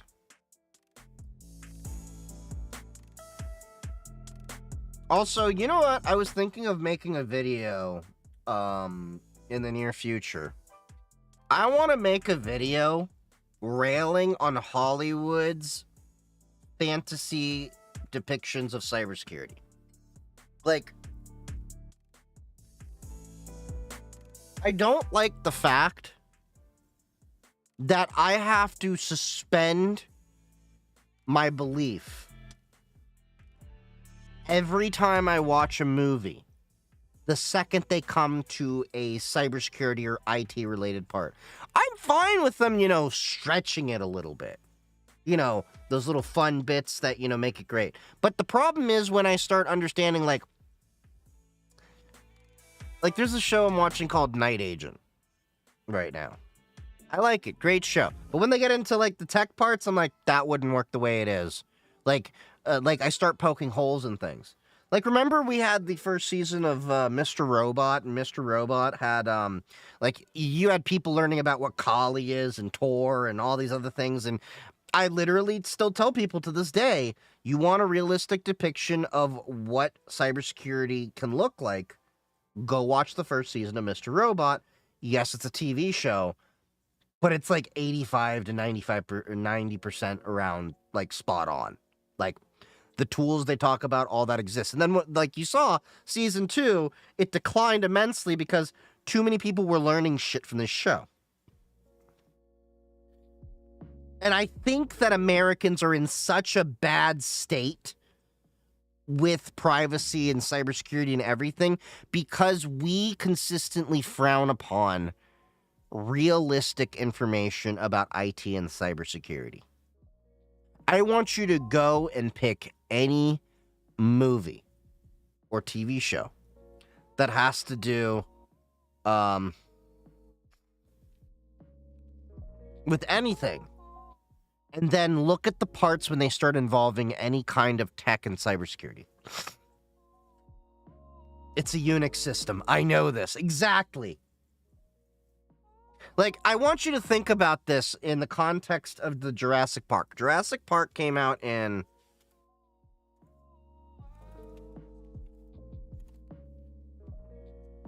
release date.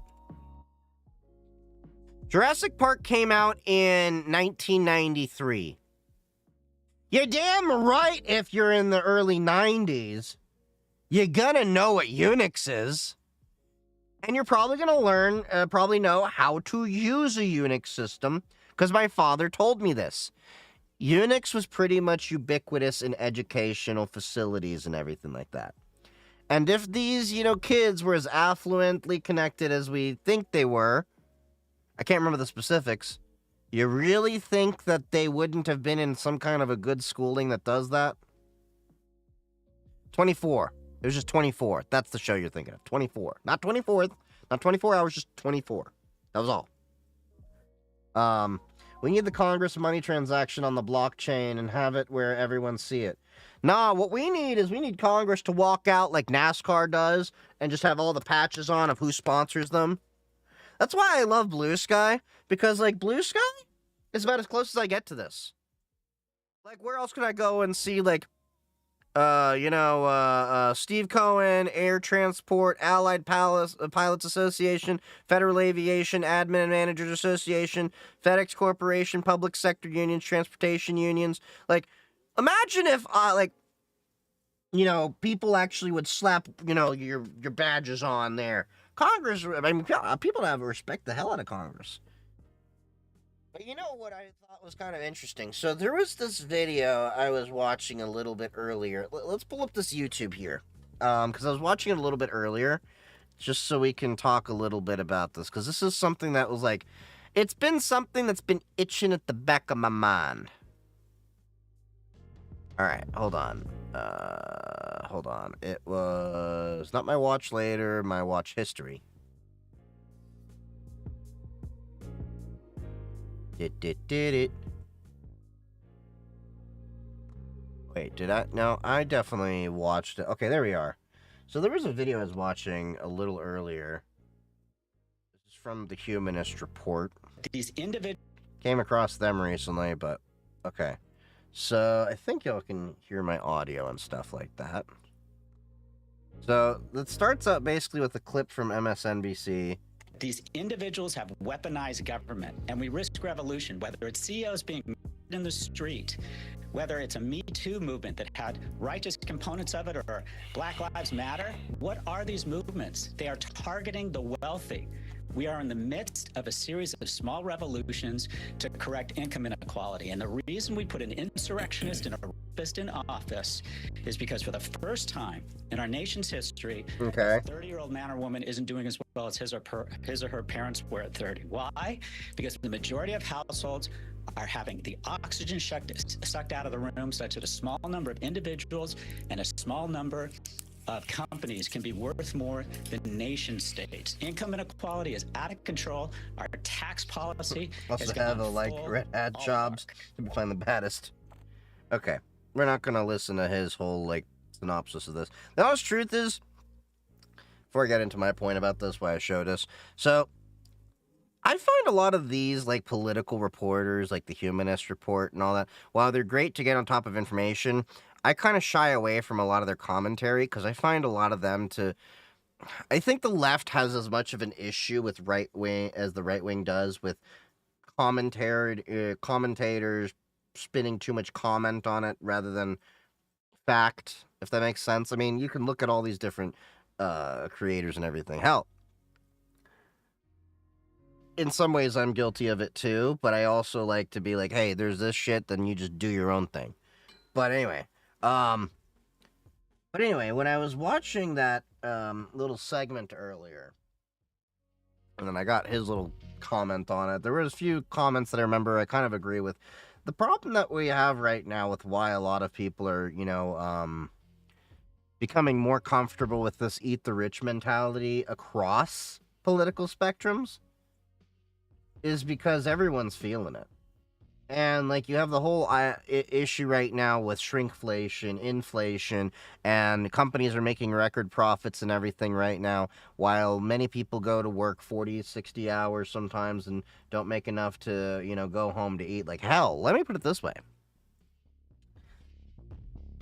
I'm a cybersecurity engineer. I make good money. I'm not like saying like I am, wealthy, pinky out sipping champagne. I'm drinking Portuguese wine, okay? It's only $9 a bottle. I'm not a rich man. I do okay. I don't have serious debts. I manage my money as best I can. But holy shit, I have seen the expenses on my own end of things skyrocket in ways that have outpaced my own growth in my own income. And if I'm feeling the pain of someone that is touching six figures, what the hell is someone doing that is making, half that? That's the honest truth. Don't forget about the ghost job so business can get more money from the government. Oh yeah, you have that whole issue too. So the reality is, and I remember when they talked in the video there, they made a good point that like, we have people that are so wealthy that they have more money than some nation states. And let me just put it this way. While I understand people calling for a cap on income, I don't know if I philosophically agree with the idea of a cap on income. However, I do agree with the, understanding that there is only a certain point when one can make more money and it affects their emotional state. Like, I think they said somewhere between $10 to $15 million is the point where people stop feeling better about having more money. Like, at a certain point, you just can't really do much better than that. And the honest truth is, that's what I've been saying for a while on Twitch is, because I did the math myself.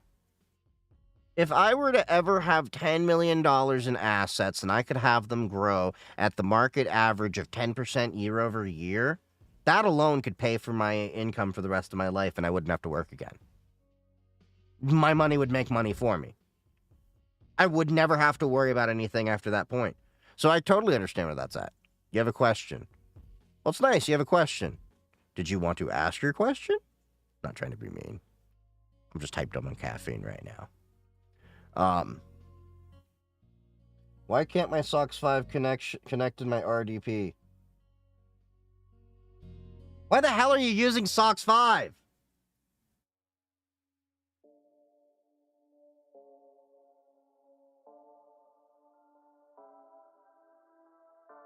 So SOX is a proxy, and we stopped using. So what should I use then? A proper VPN, not a proxy. You need to use either OpenVPN, WireGuard, IKE with it. What's the other options? I talked about them in the you have L2TP, you have IKE. Was IKE with V2 or what was the other? I don't know. There's another standard. Anyway, you need to set up wire here. What are we doing? I don't know. I'm with ADHD. Okay, so I'm just going like woo. But yeah, you need a proper VPN. And when I say a proper VPN, in that case, if you're trying to RDP, no, it's not you go out and buy a VPN. It's you make the VPN. And then you have to figure out how to connect it. Now, one of the easier routes possibly might be for you if you want to skip over a VPN and the complexity there, and then if you're running it from home with a dynamic DNS or having a static IP or something like that, is you can use Zero Trust Network Access. So there's a product I actually use called TwinGate. Even though I prefer Zscaler, I love me some Zscaler, but they don't. They want 50 seats minimum. You can get this, TwinGate. Now, I think, yep, they have a free plan here. Up to 5 users. Allows you to connect into your devices remotely. You do have to make a connector on your network with like a Raspberry Pi or whatever device, Windows, Mac, Linux. Basically, it's just something that allows access into the network that you're planning to do. And then you can actually connect to your device from anywhere. It's a little bit better. Docker container? Oh, it's got a lot of different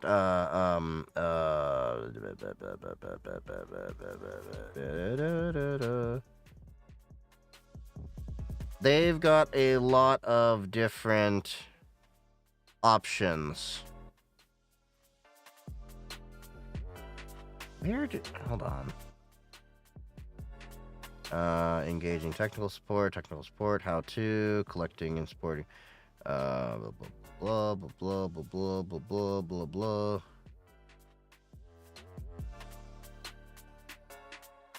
I think they changed their documentation a little bit. Okay, here's where we are. There we are. Quick start. So you read the damn manual, and you figure out how you're going to connect it. So you can connect it to the Docker, a Helm, into Azure, straight Linux, AWS ECS, AWS AMI, Terraform, Pulumi. You got a lot of different options here. Basically, what you got to do is you got to connect in a relay to relay the connection in, and then that relay will allow you to have network access to the devices you need. Zero Trust Network Access is probably the better solution I would recommend to most people to look into if you're looking into remote access. The you still should understand VPN, don't get me wrong. But Zero Trust Network Access is where a lot of businesses are moving into because people are starting to get their VPNs compromised a bit more. At work, we don't use a VPN. We killed off our VPN a few months ago. We're all Zscalered, baby. And it's interesting technology, too. And then what you can also do with TwinGate is you can posture it. Secured their spot in the Chief Geek 3D's Elite Tech Squad with the Twitch sub. Wait. Did you sub, Stabby? How the fuck? I didn't get an alert.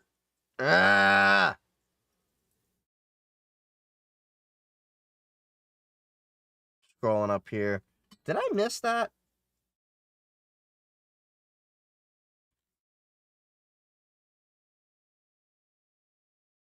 Then redub just now. Oh, thank you. Didn't see it. Didn't get to do my dance.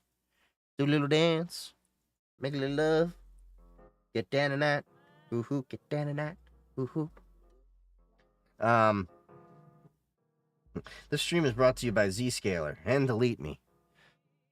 I would be jumping for joy if Zscaler were to sponsor me. Now, speaking of sponsorship, you know what's interesting? So you know that TikTok has this looming ban that they're talking about, right? we're all not under a rock. We all know TikTok's possibly going to be banned on January 19th, unless the Supreme Court, in their upcoming case, changes their mind, or Donald Trump somehow manages to pull a Hail Mary. The other thing is I heard Kevin O'Leary's trying to buy TikTok, which then wouldn't really incentivize me to,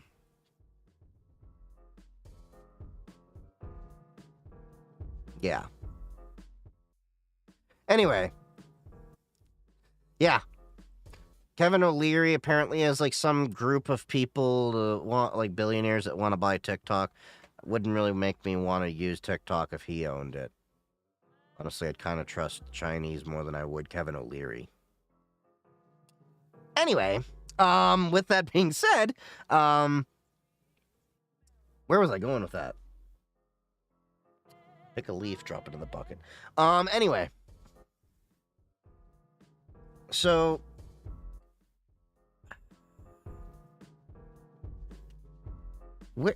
I lost my complete train of thought. God damn, that's a record for me. You've said a lot of things. Which one should I use?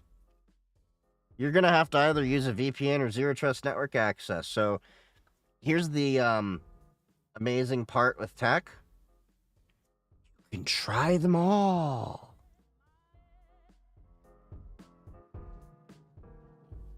What has Kevin O'Leary done to you? Bro, Google Kevin O'Leary and just how shisty he's been with a lot of his deals and stuff like that, and things he's done in the past. Oh, yeah. I mean, he's definitely not as bad as Donald Trump or Epstein or, that, but, bro ain't no saint.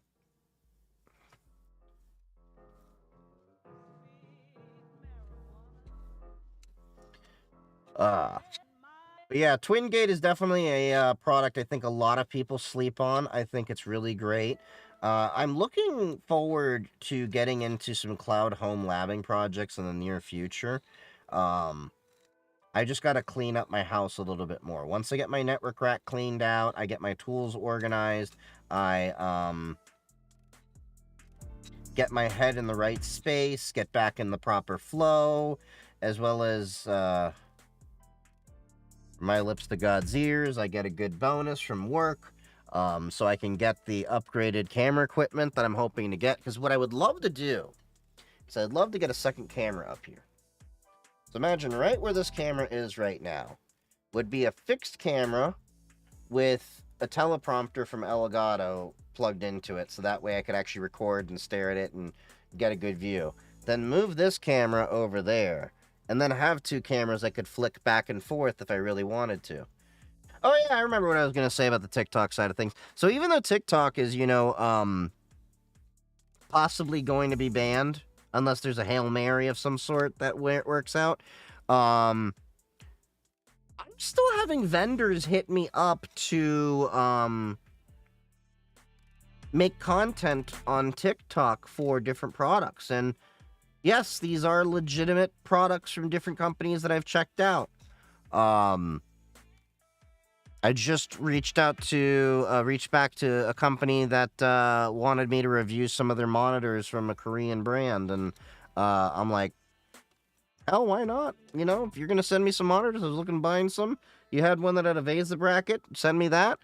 Put it right up here, and we'll officially have monitor number 4. So what I was thinking I might actually do, because I've been actually thinking about how I'm gonna reorganize this entire setup here.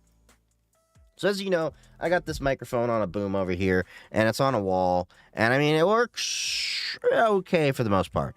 I want to get a better boom to put it behind this monitor, behind the camera. Get this off the wall, put a wall mount for another monitor up here, and then have the microphone hang a little bit better with the better boom. Because the problem is with this boom, and I can't find one to be wall mounted, is see what happens there? Like, it just drops. It wants to go down on me like my boyfriend.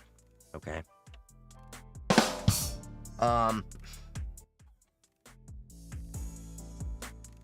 But yeah, so I wanted to do that, but then there was also the consideration of, well, I'm gonna have this like spot over here with the wood that I've reinforced it with, and I'd like to cover that up to be used. So um, hopefully I can get that fourth monitor finally, and I think it'd be interesting because then you'd have like a. This would be interesting because it'd be kind of like, so for those of you not aware, I've got two curved monitors over here. What's up, Seeknay? I've got two curved monitors over here, and I've got a vertical monitor over here. So I'd end up having, like, these two monitors over here, plus another monitor on an arm I could, fling around and everything. I think that'd be great for when I'm tinkering and doing code and everything, especially for when I'm streaming at the same time, because normally I have my Discord open on this monitor over here that the camera's on top of. I have the chat over here for TikTok, Twitch, and YouTube. And then on the center monitor is where all the action goes. So it'd be nice to have another monitor to do some more things with, because there's times when I want to, just have a terminal open so I can do the sensitive items on screen, off screen, yeah, I'm trying to just get back into the tinkering and the home labbing and all of that stuff, while at the same time of trying to just rebuild the financial disaster that my dad caused me. I've only recently finally gotten to a point where I wouldn't say I'm comfortable with the emergency fund I've stashed, but it at least could pull me through a car repair. But I still need a ways to go on that. I probably am gonna, because of how much you messed me up, it's probably gonna take me a freaking year and a half to get back to where I was 6 months ago. So after I reach that point in a year and a half, I'll probably have to continue for another year or so to get to where I should have been. That's how effed up it is. Anyway, another thing I was thinking of in terms of content I eventually want to make for my YouTube and everything is a lot of different advice for young professionals, not just of, of course, people getting into tech, but okay, once you've gotten into tech, what now? Like, one of the big issues that I've seen. Is anyone really comfortable with their emergency fund, though? I know a few people that are comfortable with it. Like, let me put it this way. If push came to shove emergency wide, I happen to lose my job, God forbid, tomorrow. I could probably make it through without social services or anything, probably a good couple months before I dip into, pulling out of proper investments. But it would be a tight one. We're talking about, like, I'd be eating PB&J for all 3 meals, that kind of tight. Anyway,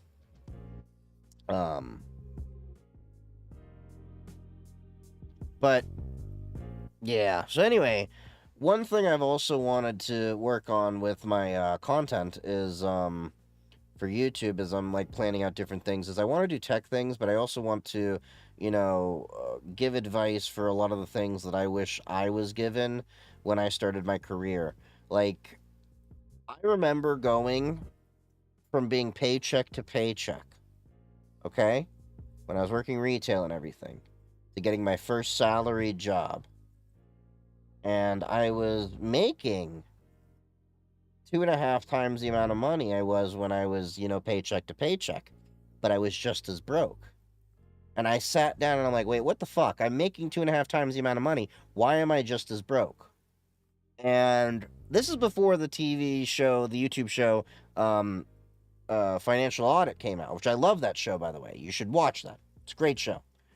And I made a spreadsheet of all of my expenses. And I just tallied up everything, and I realized how much money I was spending. And one problem that I find a lot of people having when they start their career is they make more money, they spend more money, but they don't save and invest more money. Yeah, lifestyle creep is definitely real. The one thing that's been my saving grace is I'm not a brand snob. I mean, y'all know I like certain brands, okay? DEFCON, Wu-Tang, computers, I've got, my preferred brands, in clothing, I'm a slut for 511, okay? You give me 511 clothing, I've got a 511 apron, okay? The 511 backpack, Briggs and Riley. I've got brands that I like, but I'm not one of those like, oh, it's Versace. Well, I mean, I do have a Versace t-shirt, but I got that on a great sale. But you see what I mean? Like, oh, I got that on a great sale. I'm not going out there saying, it's Hermes, it's, Louis Vuitton. I'm not going around like, like paying all this extra money for a brand to be slapped on my shit. If I pay extra money for a thing, I'm paying more for the thing because the thing is thinging as well as I want it to thing. Not because the thing has a name.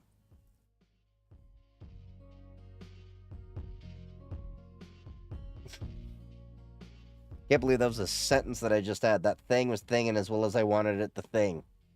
But yeah, that is the honest truth. Like, what is the first thing a lot of people think about when they make more money? Like, imagine, if you will, you just went from a job, things. Car, I want a bigger house. I want a pool. I want a car. But when they say I want a car, how many people, when they actually have the money to pay for a car, don't get the sensible car? How many people do you know have a car that makes no sense for them? Like, you got people that are getting Mazda Miatas or other sports cars when all they do is they go to and from work, to and from the grocery store, and drive around town for little things.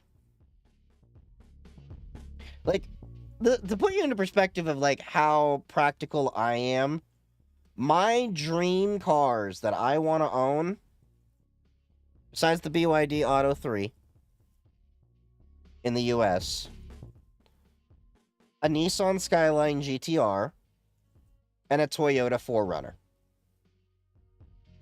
Those are my dream vehicles that I actually want. And why is that? Well, because a Nissan Skyline, yes, it's a supercar, but it's a V6 with decent mileage, all-wheel drive, so you can actually drive it in a lot of different climates pretty well. It's a 4-seater with a trunk. I can take that motherfucker, hammer it out on the highway, and I can still go to the grocery store. Can't do that in your Lamborghini Gallardo. I need my F-150 to drive the snow to my office job for real, for real. Yeah, and the reality is, I know this for a fact, okay? I came from the Jeep life. I got a shitty-ass Ford. No, not a shitty-ass one. It's just one of their SUVs. I forget which one it is. One of the ones that begins with E. But that... They got several. Anyway, one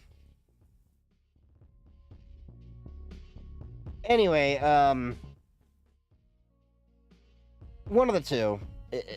They're pretty much the same shit. I know what it is. I just look at the door whenever I, go to service it and stuff like that. It's not that I don't know what it is. It's that I am so out of it, tired right now from the long day I had, that I'm not going to put the brain power into worrying about what it is. But anyway,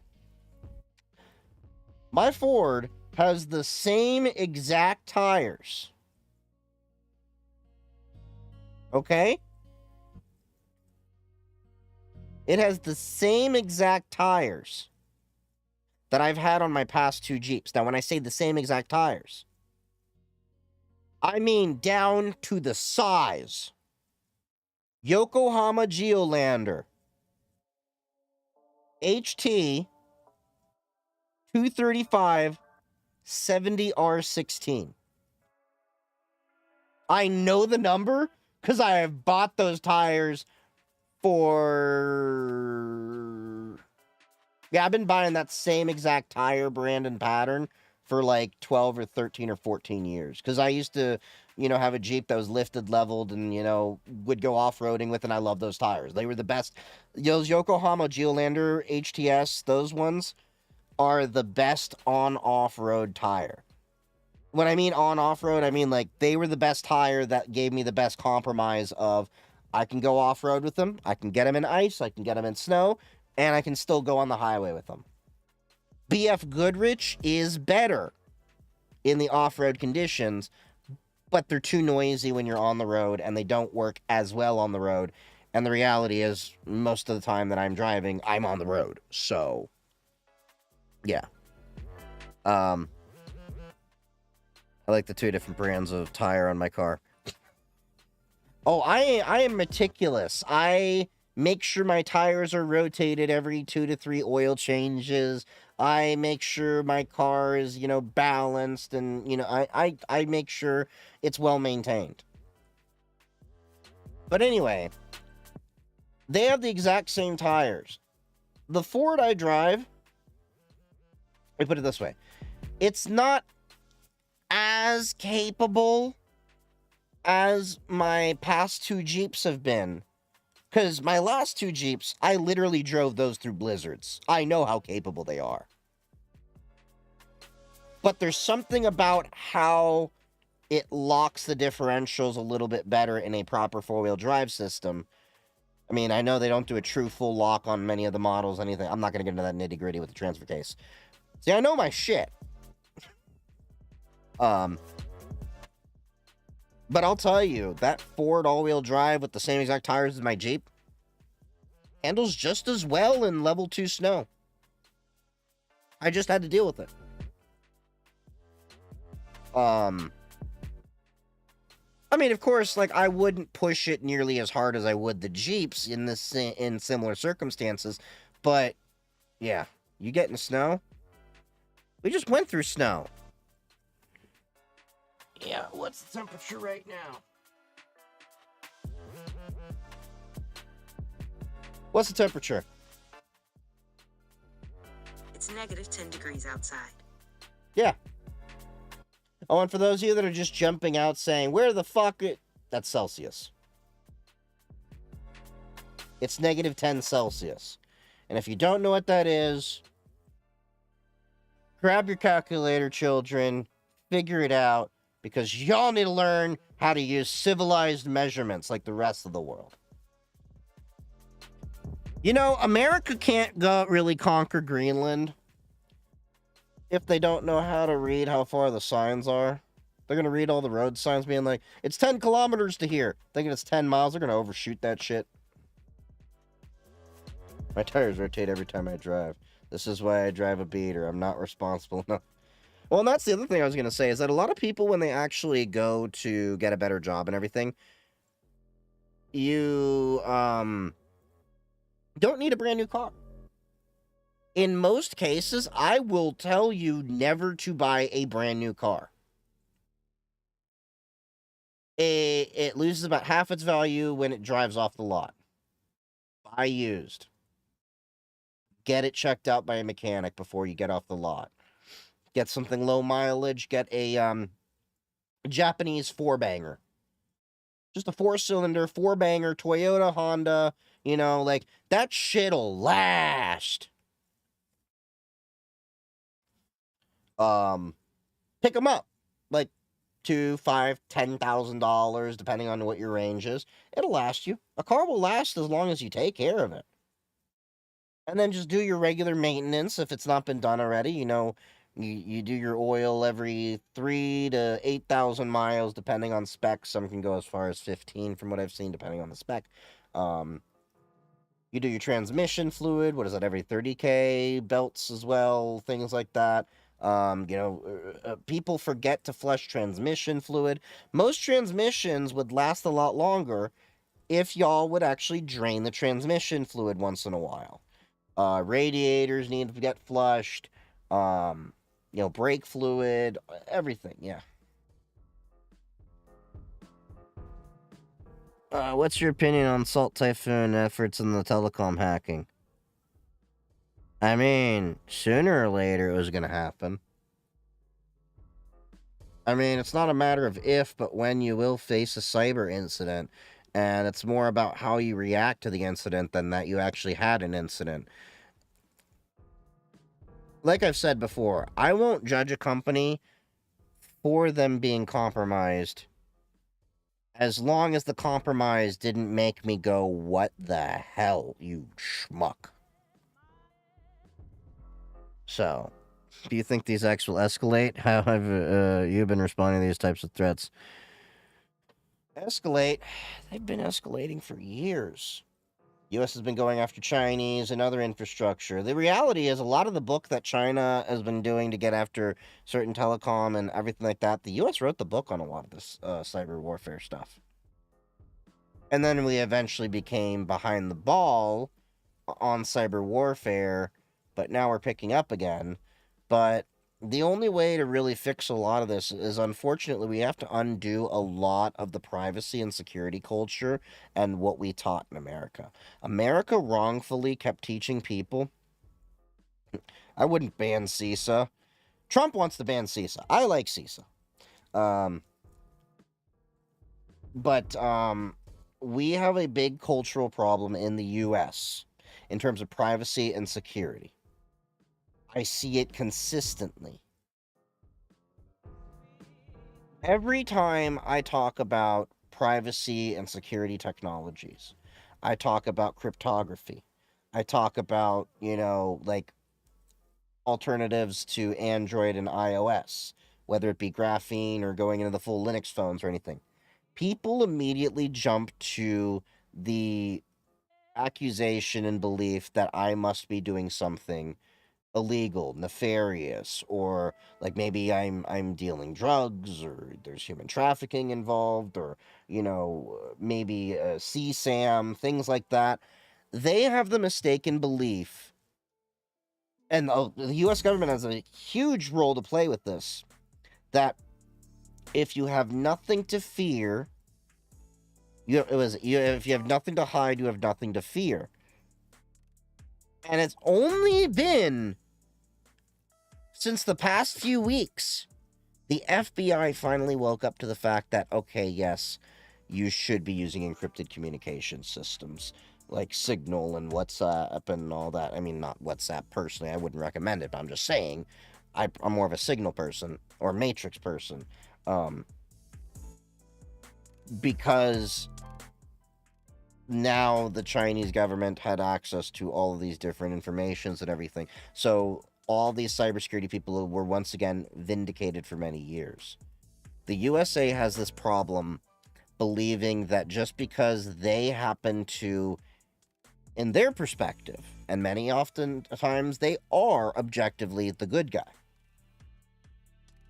they don't understand that the same backdoors and privileges and entitlements to have access to systems that they are demanding are the same backdoors and access and systems that the bad guys could use just as easily for more nefarious purposes. Whether it be FIPS 185 with escrowed key communication I talked about on another stream, which Hillary Clinton was a big proponent of with the Clipper chip. Bad NIST standard that never should have existed. Or we talk about the Eternal Blue exploits of when we had WannaCry and all of those different ransomwares that originally happened a few years ago that shut down FedEx and hospitals, and those all came from tools developed by the NSA that leaked. And that's what I think the U.S. government is to accept, is that they have as much to blame for themselves not allowing the U.S. to be as secure as we should be. the US government was persecuting people that were developing cryptography that they considered to be a military technology as recent as the 90s. We have to remember that if you go in and actually see old movies from the 80s and 90s that have to deal with hackers and phone freakers and all the people that were really into technology and cybersecurity like myself, we were borderline criminals. A lot of the stuff that I do on a day-to-day basis for my own research, education, and progressing my own career were actually illegal around the time I was born. My dad, was one of the people that taught me how to do phone freaking. We learned how to do it because you think he was going to pay those international calling rates to call Morocco, Israel, France, and all that? No. He'd play a little tape with the proper tones and tunes. Phone click on. Dial relatives. Boom. Free international calling. Okay, admittedly, that one was illegal. But, it's just amazing to see where hackers. Like, watch the 1995 movie Hackers, okay? If you watch that movie today, okay, I love that movie. It's cheesy, it's corny. But the thing I love about the movie Hackers is they don't even take themselves seriously in the movie. They know that a lot of this is sci-fi and it's just, kind of a Hollywoodization of events that happen and things like that. Yeah, the guy's name is Phone Freak. Yep. But that view of the culture of hackers just being punks that want to destroy things and mess with networks, and how they're talking about how they cracked into different businesses and all that was a thing. Kevin Mitnick, go read a lot of his stuff, may he rest in peace. That was the era he grew up in. But that was because also the United States government didn't give us a healthy playground for creative expression. I want you to think about this. A lot of crime is often bred out of lack of opportunities that can be given in a traditional sense.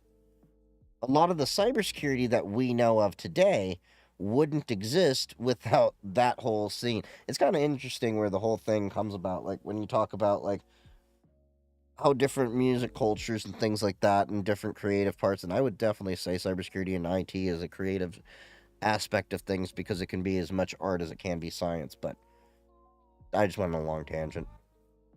But how have I been responding to these types of threats?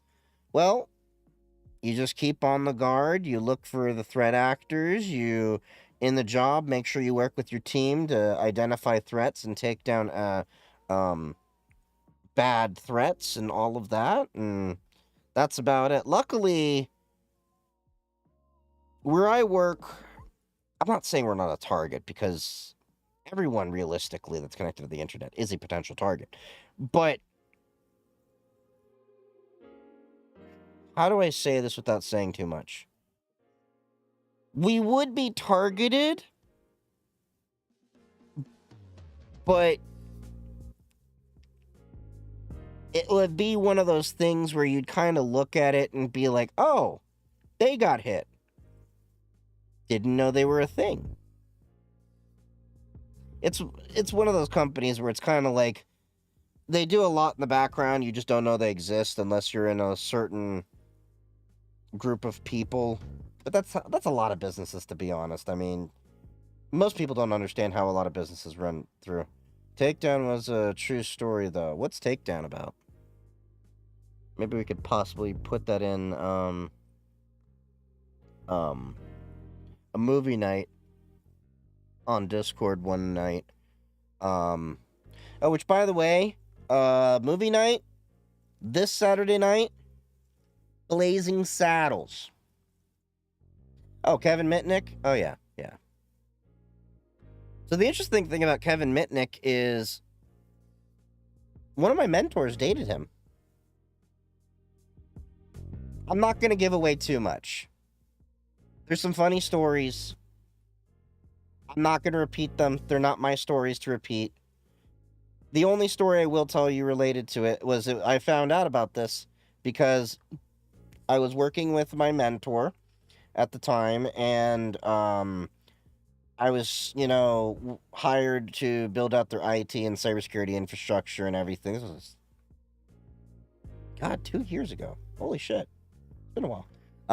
Anyway, we're looking at email phishing, testing, different tools like that. So, of course, KnowBe4 is one of the companies that comes up. So, of course, I'm bringing the list of companies up to, I'm not doxing her or anything. She's got her own book out there. I've talked about it and everything. Alyssa.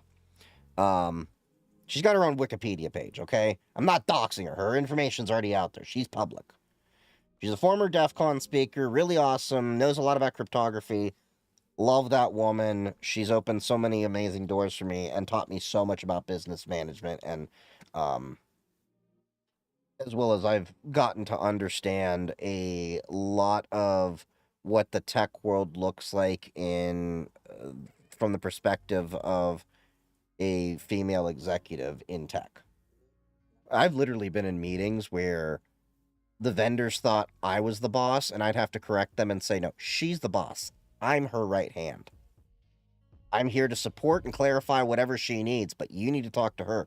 She's the one that's going to be signing everything.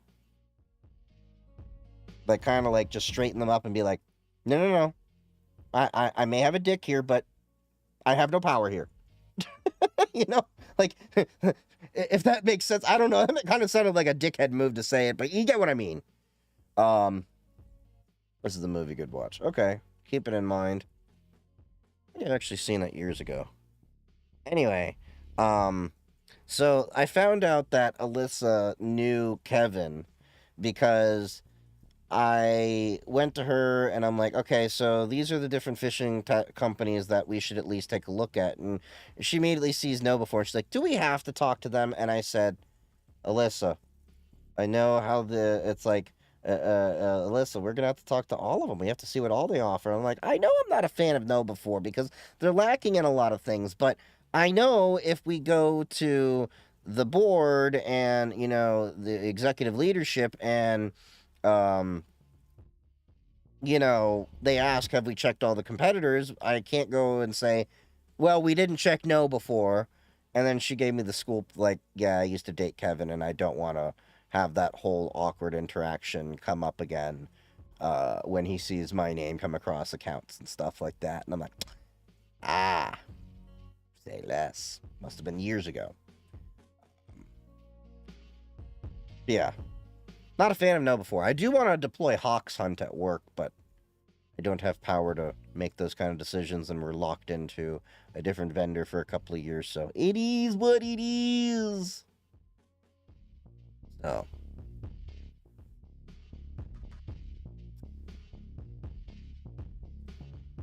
Ah. I'm curious about what the hell cybersecurity topics are going on right now on the Blue Sky Nets.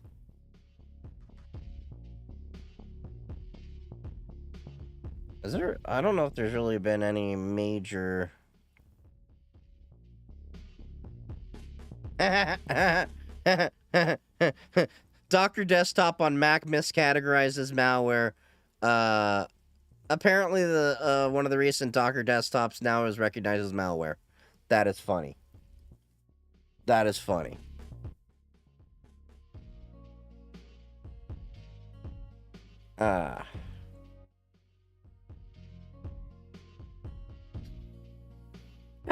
Okay. Let's get this mic back up here. But yeah, I'm really looking forward to 2025. I am really curious to see, when is the TikTok Supreme Court case supposed to happen? Does anyone know that? TikTok Supreme Court case. Alright, let's see. That is happening...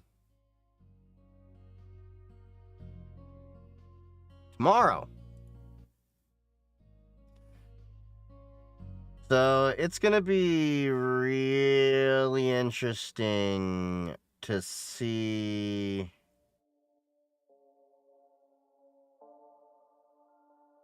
So U.S. says that it plans to shut down the site by January 19th.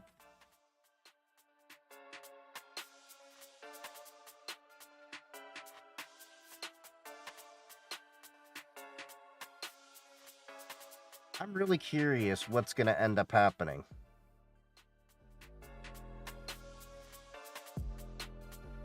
So what I'm really curious is, do y'all think that we'll actually end up getting the ban upheld? Will it be delayed where they're going to need to have more hearings? Or will it be overturned? Either way, I really think it was a super dickhead move from Biden to ban TikTok the day before the presidency comes into the new president comes in. Whether or not, because do you know how jank that is?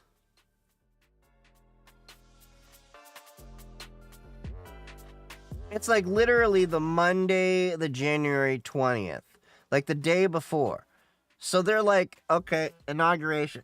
It's almost like they knew that people would be sharing a bunch of, crap. And it really feels weird that Threads decides to do the community note thing right after, like, they're getting these confirmations that TikTok is basically going to go to the way of the dodo. It just feels like really, really slimy and shady to me.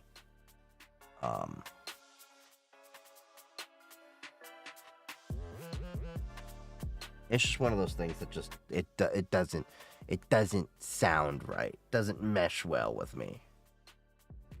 Y'all know what I mean? But and why is it also that people are still choosing to remain to be on all of the meta apps and everything lately, given the fact that we know Zuckerberg has bent the knee to, go give money to Trump for the inauguration and the change to the censorship ways, not censorship, the moderation, just like they're making all the moves that drew people away from Twitter. And it feels like since they know TikTok is going to be banned, they've taken the gloves off and just said, hey, fuck you. We're going to do all this shit now.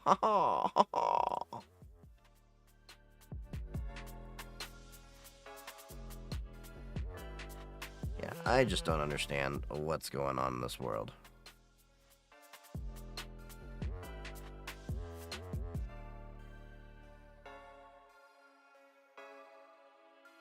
All right, let's see.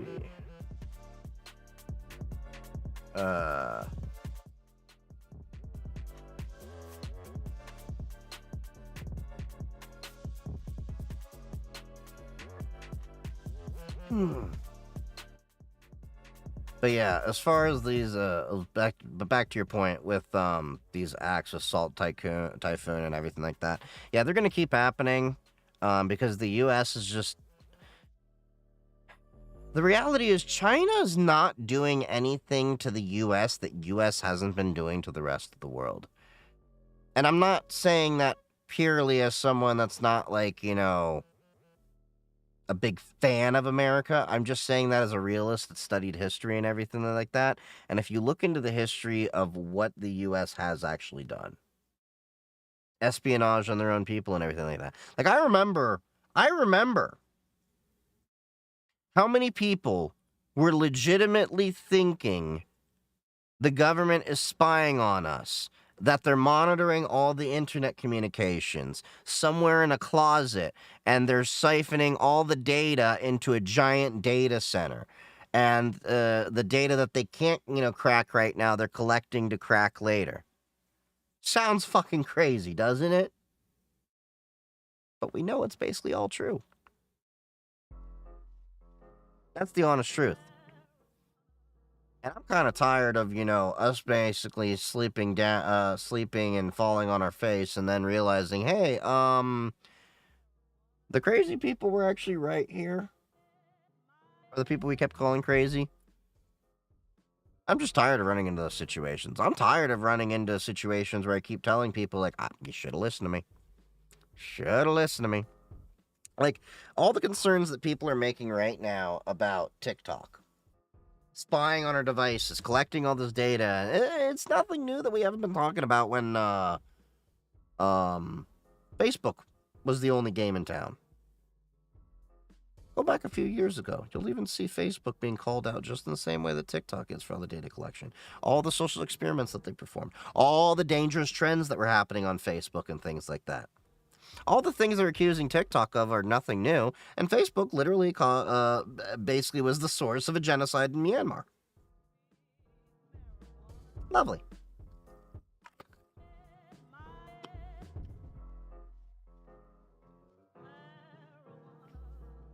All I know is I'm tired of the world going to hell in a handbasket. And with that being said,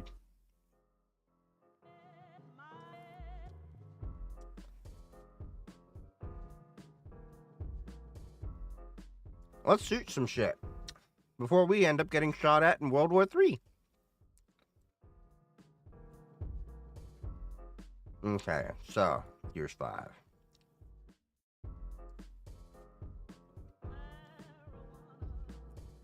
So last we were playing this was what, 2 streams ago? We're playing Gears 5.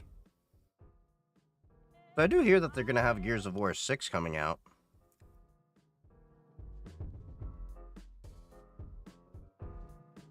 And, also, if I end up getting, more money from sponsors and things like that over 2025, with my YouTube and stuff picking up slowly, I would love to be able to get more hardware to review. Because I do want to cover, the Steam Deck and stuff like that, and just, show how well they work and what you can do with them. Because I know a lot of people are getting Steam Decks just for gaming, but there's a lot more you can do with it to use it as a decently powerful computer on the go.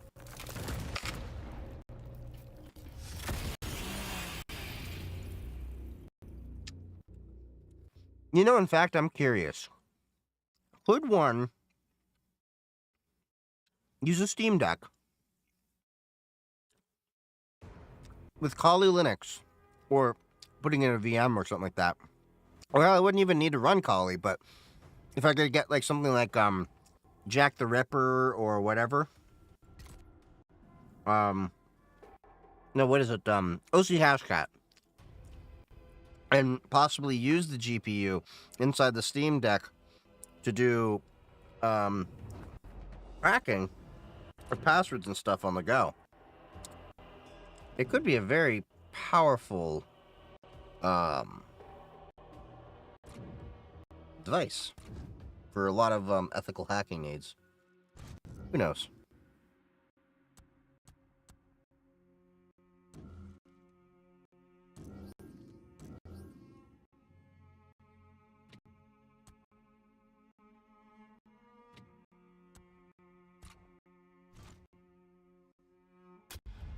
Here we go.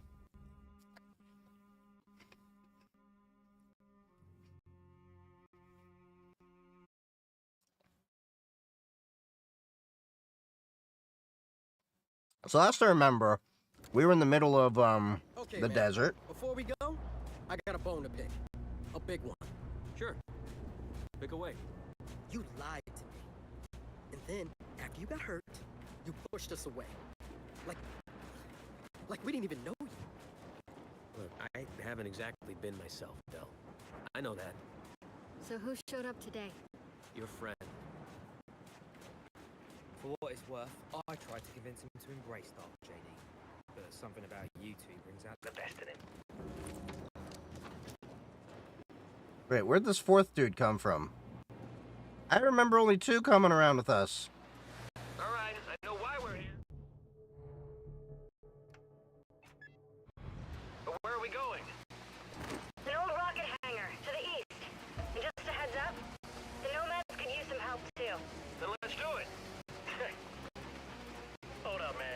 The nomads? Let's do it and make the last few months disappear. No, come on. No, it's okay. Let him get it out. Okay. No, see, that's So, not fair. we're using this little skiff in the desert the same way as we did on snow. Not here to prove anything. Just here to help. As am I. So I don't know if I really buy that mechanic. It feels like they just kind of went lazy on the game. Delta, Paddock just let me in on something that's kind of relevant. When the UIR base commander thought he was gonna lose Like, this is what I don't understand. So we're in the desert, right? We have all this dust around. sort of boot sector, But then we have, like, barriers that look like it's road or anything. has been bricked for decades. Yeah. Jack should be able to power past any remaining malware and reboot the machine. He just needs access. All right, Baird. Understood. Alright, let's get moving to the water tower. If I can figure out how to get there.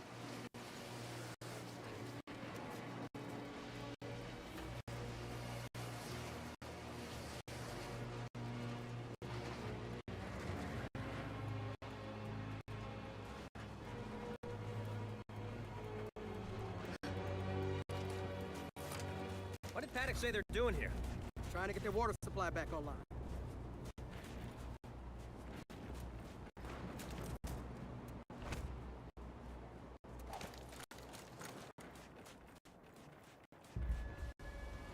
Think we just discovered the problem! Swarm! So let's get in there and clean them out. Alright, so what is this gun, the claw? The claw!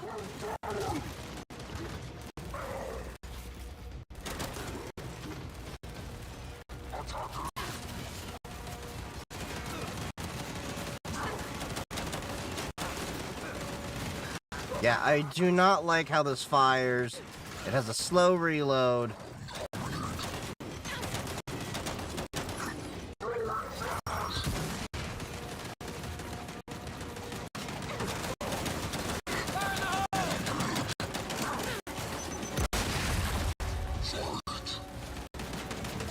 Yeah, this is such a slow load.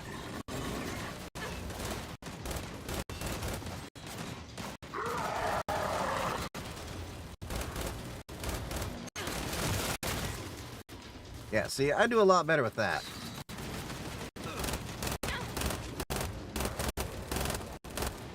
Fire in the hole! That's it. Now let's keep moving.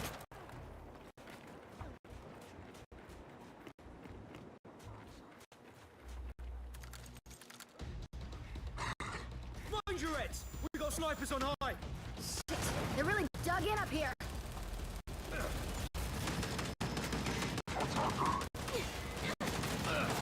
Not seeing any of the nomads.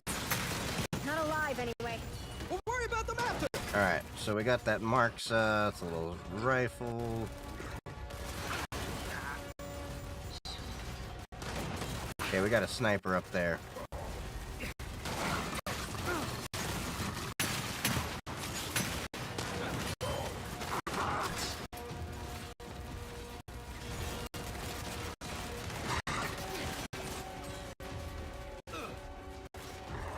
Throw it frag!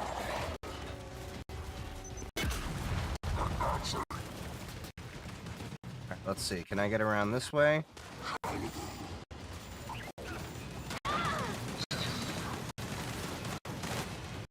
Nope.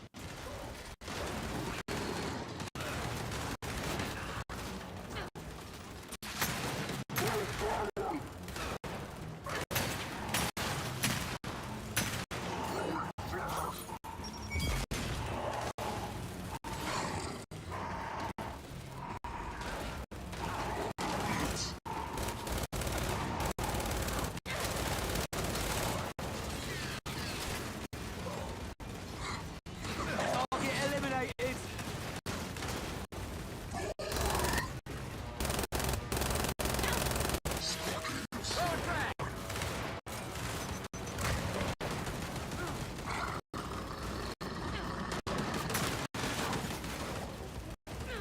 Shit, my sensitivity is way up for that. Damn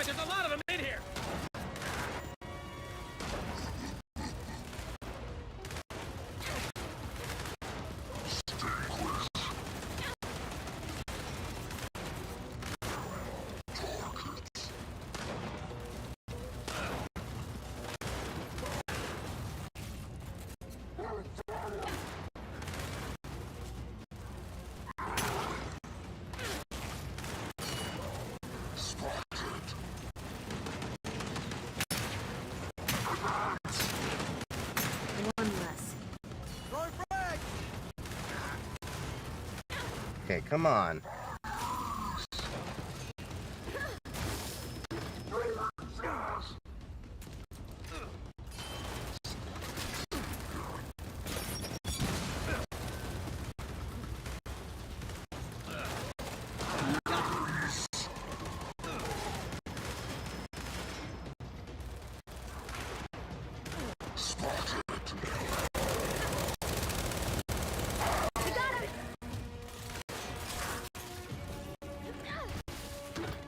And the tower's clear.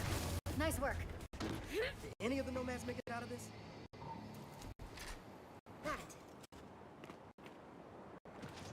Yeah, I don't like this rifle here, but I definitely don't have enough ammo for the mark, so. Someone's in there.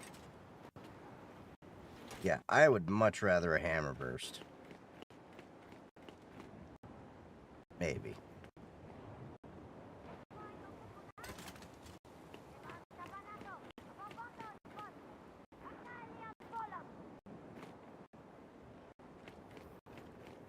Alright, enough's enough. Let's get her out of there. Alright, let's open up the door then. Knock, knock! Alright, come on.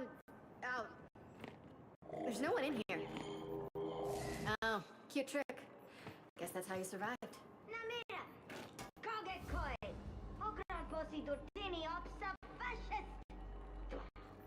I'm not really hearing gratitude here. Alright, Delta. Grab anything useful.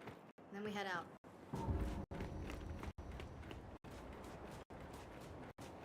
Alright, was there anything useful?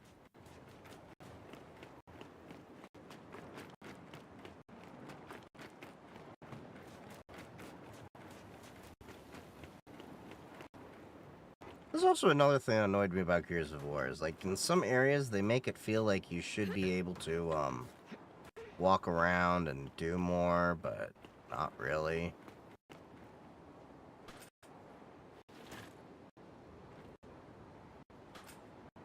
Eh.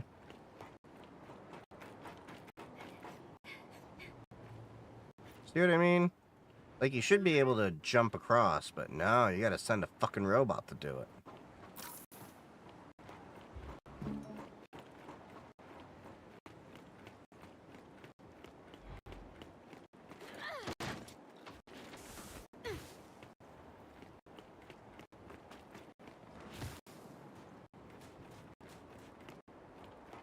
Alright, so that location's done.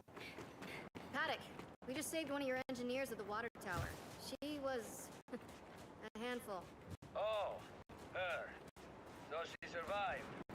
That's wonderful. Well, we still need help. Check the pump station and the old docks. We're drilling for groundwater there. Alright, if we get time, we'll look at... Okay, so now let's go to the map.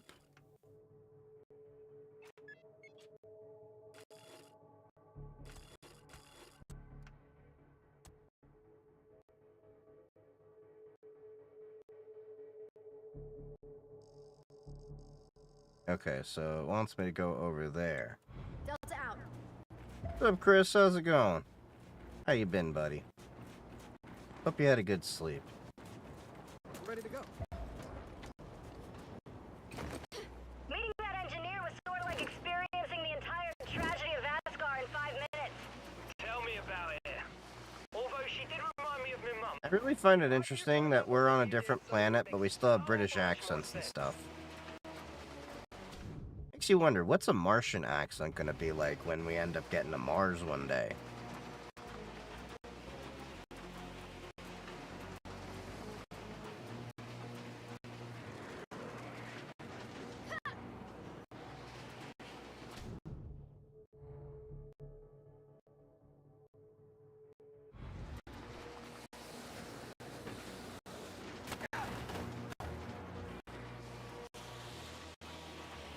Okay, so where were we at? Nope.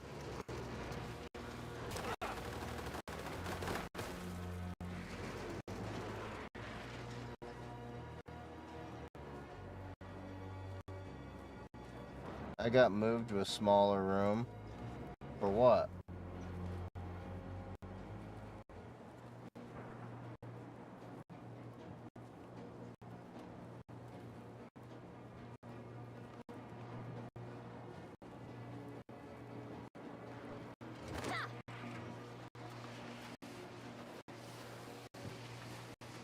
Like smaller physical room, or like what are you talking about, room wise? Okay, so it looks like we got to go up here.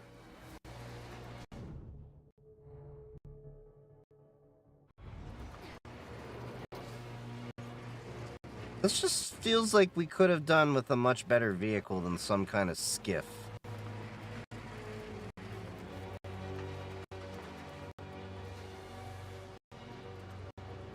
Oh, you guys seeing this?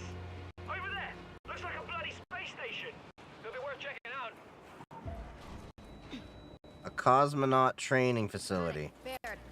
So what, you had the Russians here? Looks like I don't know, a space station or something. We're checking it out. Ah, good. What's up, Minority Gaming? No training facility. But before you go in, you should know something. I mentioned that the UIR's military attacked that facility. We can wax the floor and paint, yeah, smaller. Oh. But I didn't mention. I led the attack. Why? To destroy the cause. Oh, okay. Oh, So, naturally. yeah, at least your place should be a little bit cleaner, right?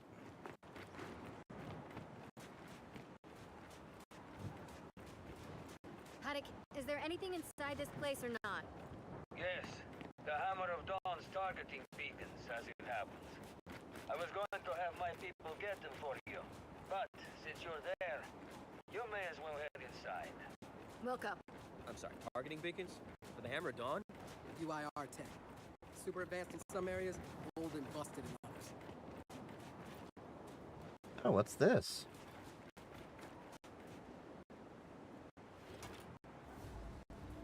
Light mass missile fragment.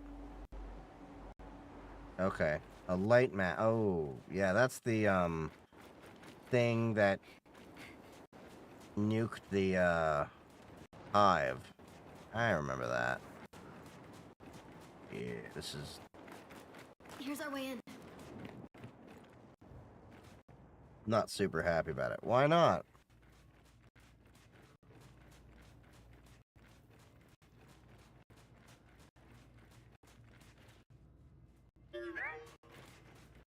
Alright, open that and get your shit.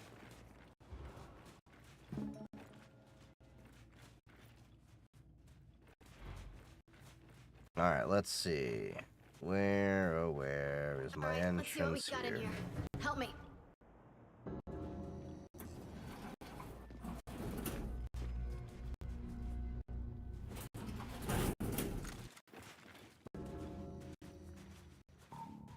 Paddock, we're in. Okay, I was certain the targeting beacons were inside that facility, but the base commander's virus locked down every building before I could find out. Got my Until your meds. boss overrides that virus, you ITE. won't find Wait, out what? either. Hey, don't One worry. TE or ITE? Jack's I got can't really access. see. Tell him, buddy. Look for a terminal to access in the lobby security office.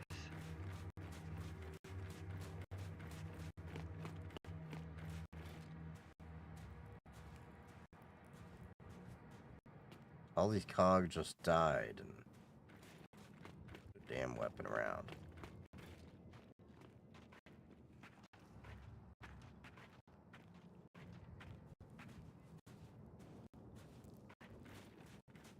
There's our security terminal. Just need a way for Jack to access it.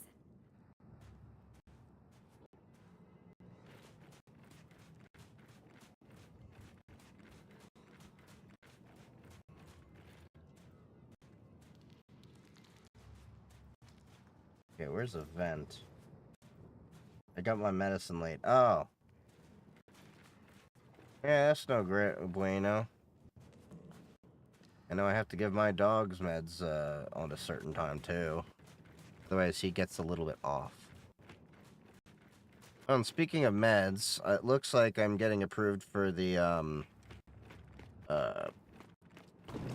what is it? The the Zepbound, I think, is the drug that my doctor wanted me to look at.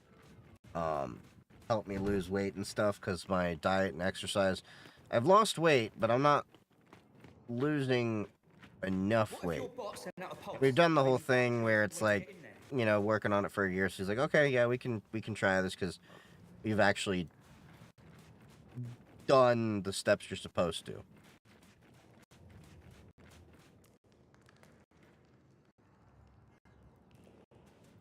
An incendiary grenade. And there's like one Marxa rifle here. It's so weird, just a weird combo. Then you have a crate open. Just would have expected more guns around here.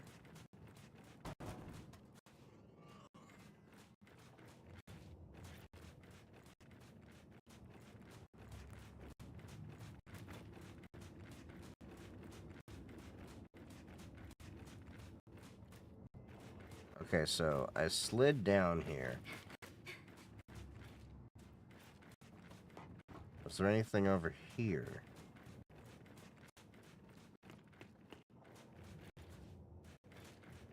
Guys, what if we sent Jack through that vent?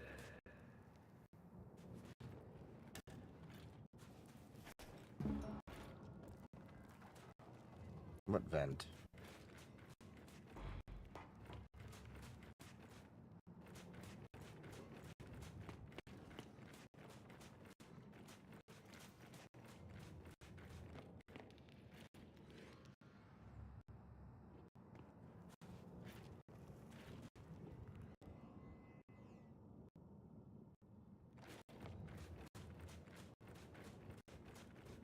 Wait, where's the vent that he mentioned? You feel like I'm in a nursing home more than the old room. Oh, I got you actually in the hall. Ooh.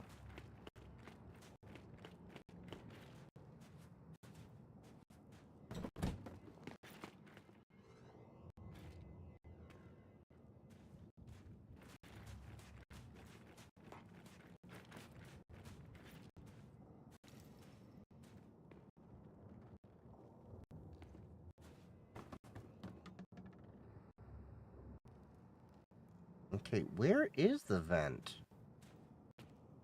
So there's got to be something down here for them to keep us trapped there.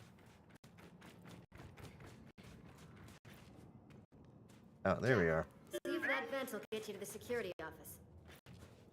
Paddock, where do we start looking once we lift the virus? The centrifuge building. The beacons were most likely hidden there. Centrifuge. Got it. But move quickly. A storm is headed your way.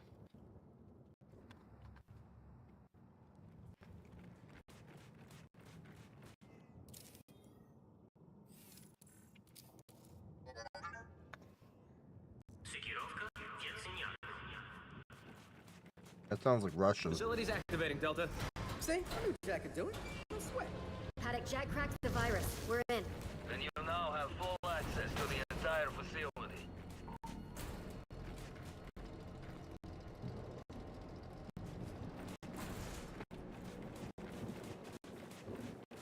Alright, let's see what's in the security room then. A Retro Lancer and a Marxa.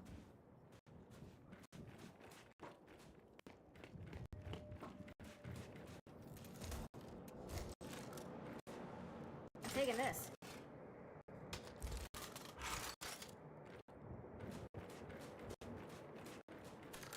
I'd rather have 2 Lancers. That's gotta be the centrifuge. And storm or no storm, we're heading over there. That's not a good sign. Wrecked Condor out there.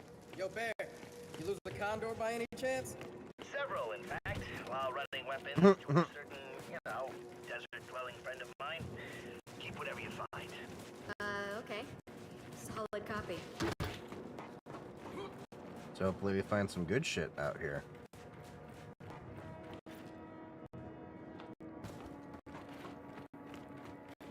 Jack, safe. Open.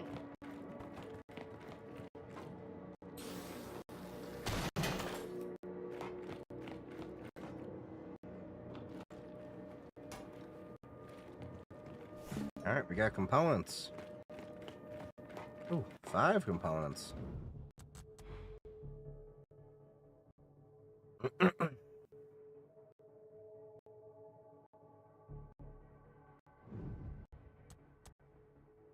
Okay, let's see.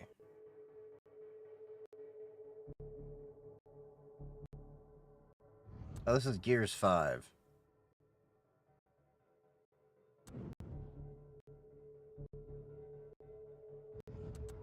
Alright, so stealth.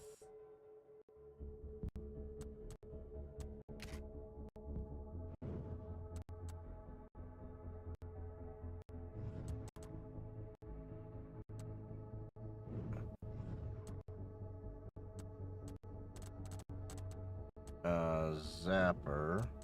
Okay, so he's got maxed out on the zapper. He's maxed out on the health.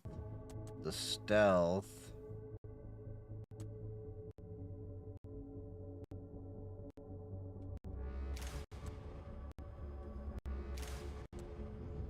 That should work. At least spend a few of the components. Can't believe Baird's secretly a gun runner. You're having trouble believing Baird did something covert? Really? Put it that way.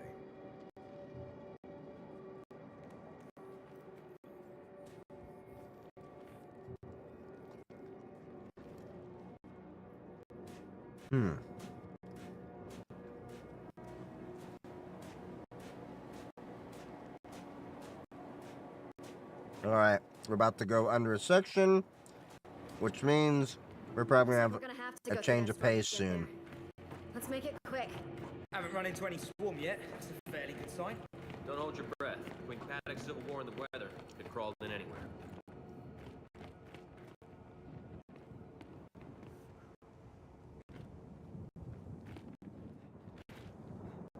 Well, these are still COG at least.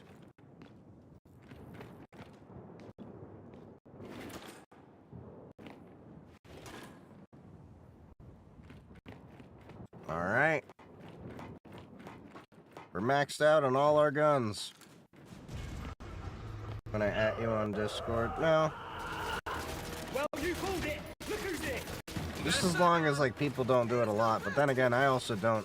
Come on, put these I mute my notifications on Discord except for a few people.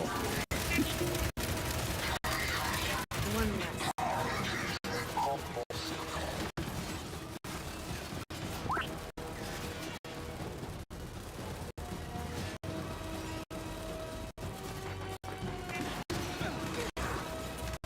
Yeah, that troika is like straight dead ahead. Well, that ain't a troika.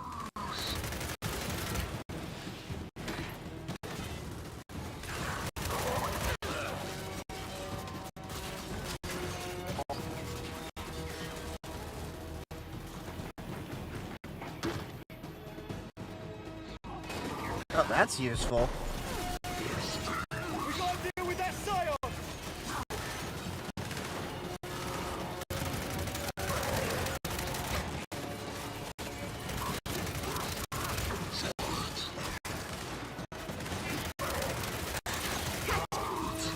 Fire in the hole!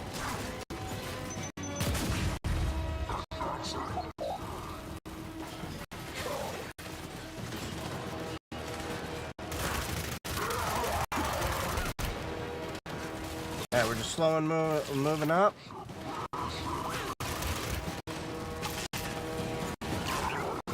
I see. We gotta get that bot.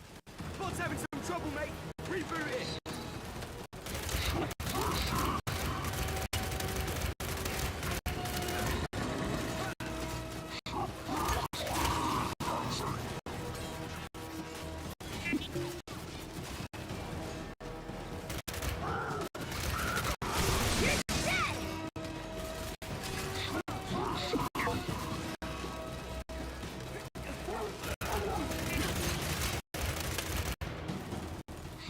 I think the retro has a little bit more punch than the other Lancers.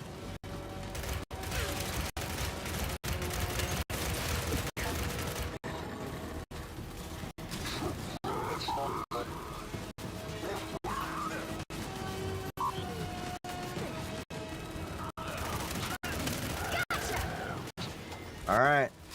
We should have just one last dude left.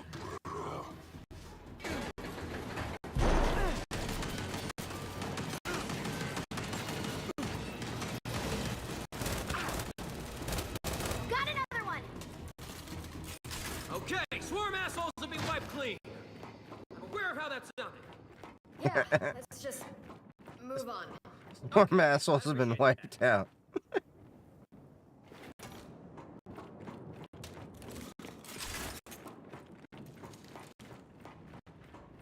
Alright, any ammo? Ammo bursts. We'll take that mulcher.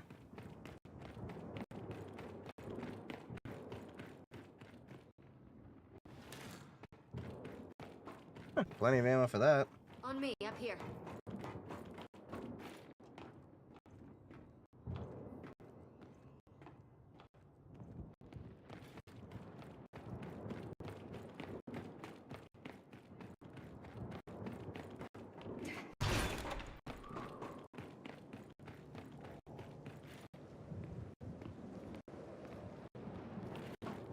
Okay. These suits still look pretty new. Hard shell spacesuits? How advanced was the UIR space program?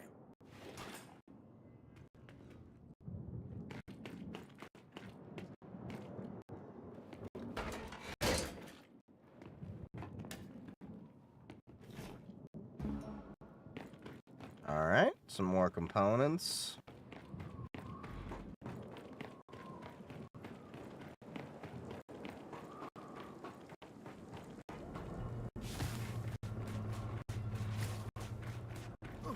All right, so all the exits are blocked. Now what?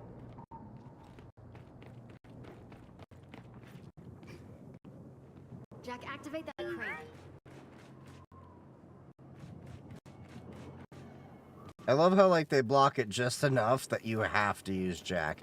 It feels like there's certain points in this game where they force you to, like, do a Jack thing. Well, that didn't work. Then we try another one.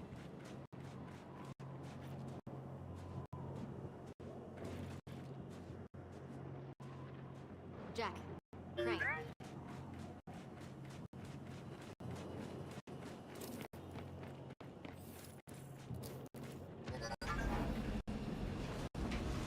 You got it! Well, let's hope this one holds.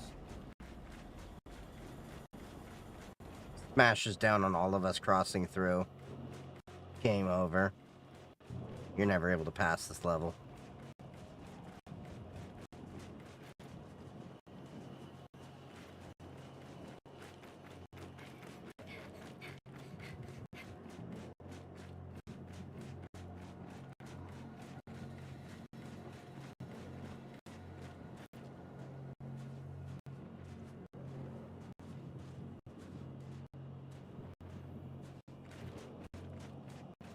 Okay, so there's gotta be another thing for Jack to do around here somewhere.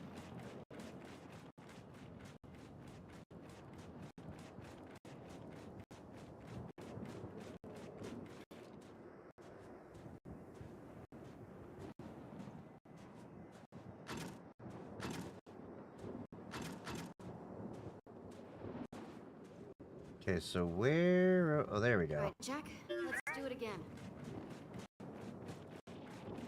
I don't understand is why Jack isn't smart enough to just figure out to do these things himself.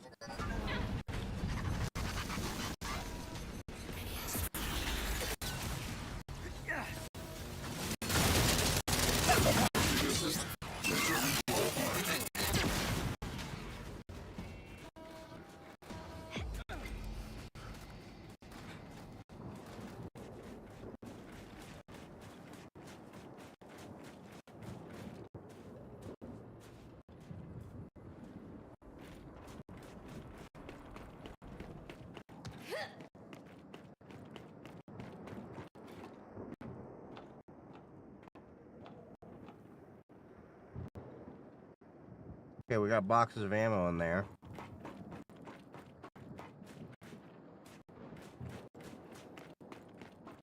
do we do here? Oh. Get in there, Jack.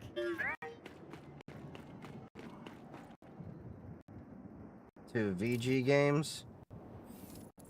What VG games? That's the ticket.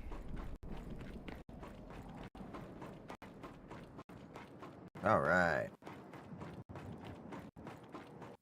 Yeah, we do gaming on Linux, cybersecurity, tech, and whatever random ADHD nonsense I feel like. This feels like we just made a whole entire ass circle. Come on, we can Unnecessarily. And my friends and I used to say it when I never left my vocabulary. So, what's in here?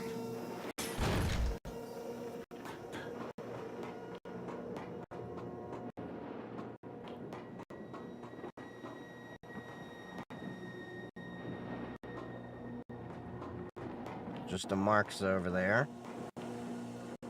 And some components over here. So at least we got these. How many components? 5.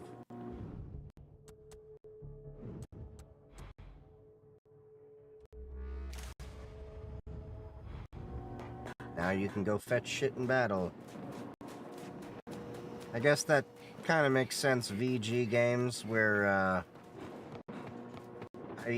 I still call Valentine's Day VD Day.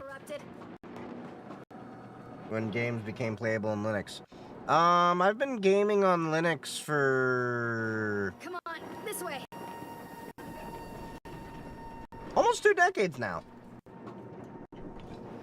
I started doing it with Doom 3, Quake, Quake 4, Enemy Territory Quake Wars, when they had native installers for Linux before Proton became a thing, and then, yeah, I've just been, what is it, Valve has been on Linux with Steam for, what's it been, 5, 6, 7 years?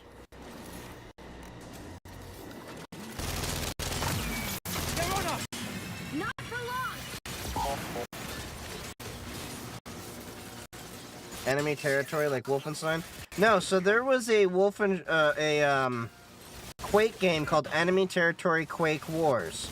And it was a online only multiplayer game. Let's get inside. Phone just dropped. Online only multiplayer game between the humans and the Scrog. So like kind of like a Battlefield Call of Duty back and forth thing. You're just killing each other, trying to capture the flag or get points or whatever.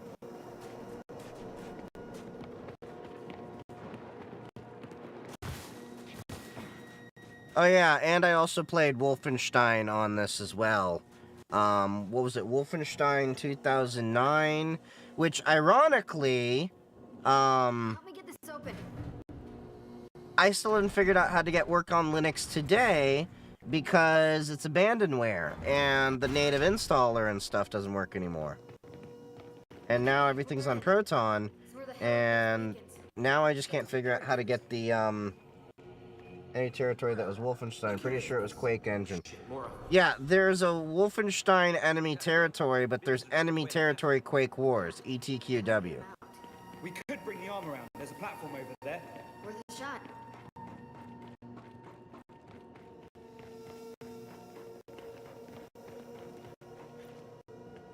Jack, see what you can do.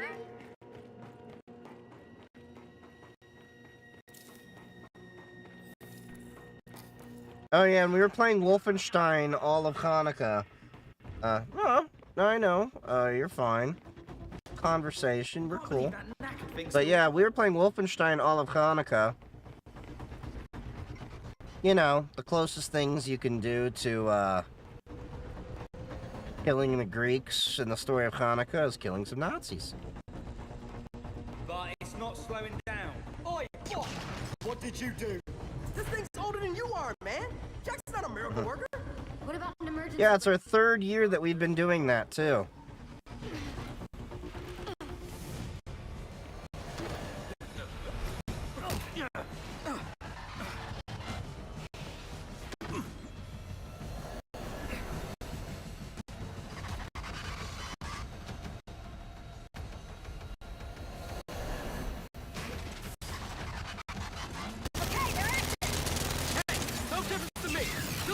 Got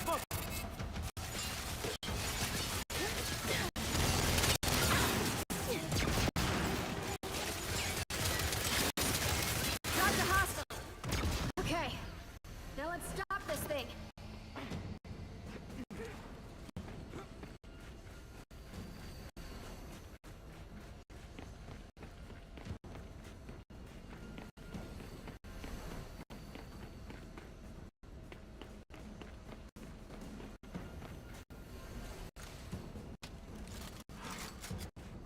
Okay, that'll work. Alright. So let's see how we can stop this. My first time seeing it. Really? History of Hanukkah, somehow I never knew it was the Greeks. Yeah. It was the Greeks. Come on, let's get this thing stopped.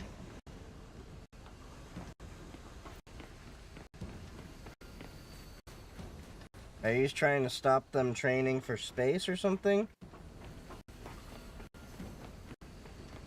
What? This video game, Gears? So we're on the fifth Gears of War. So there's quite a lot going on in this game, if that's what you're talking about. So basically, you've got humans, of course. Then you've got these underground alien-like creatures called the giant centrifuge. Oh, yeah, that. No. So what I'm trying to do is just get access to the Hammer of Dawn beacon so that I can that's a cryo cannon. Help me! We gotta pull them together! Just get some resources so I can basically beat the Locust. Why isn't this stopping? Brakes might be toast. I don't know. We'll have to discuss that later. Swarm!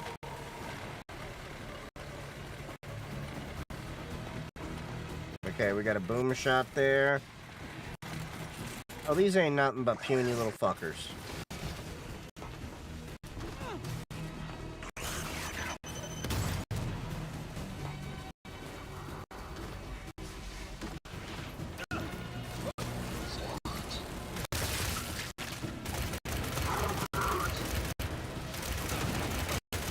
Incoming frag!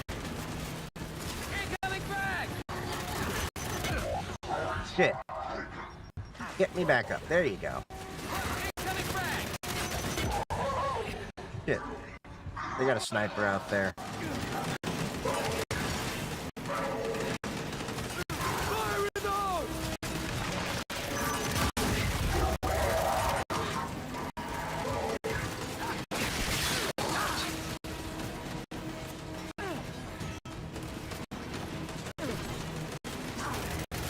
Shit.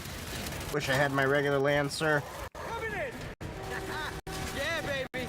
Welcome to the blender!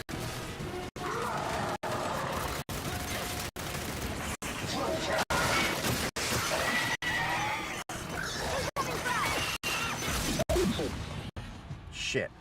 I used one of my own grenades on accident. Not what I meant to do.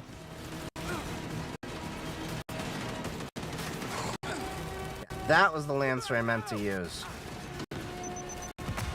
I gotta cut it. Which team? I'm focusing on programming before I start learning Cybersec. I'm on blue team. I'm a cybersecurity engineer.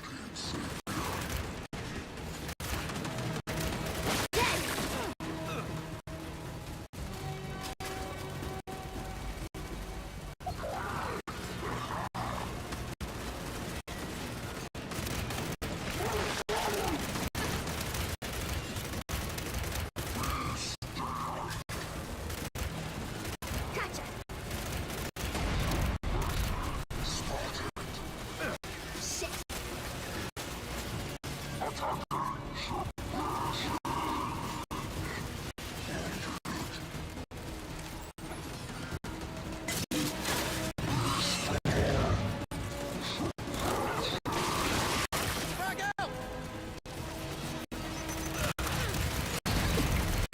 Come on. Shit, we got more coming in.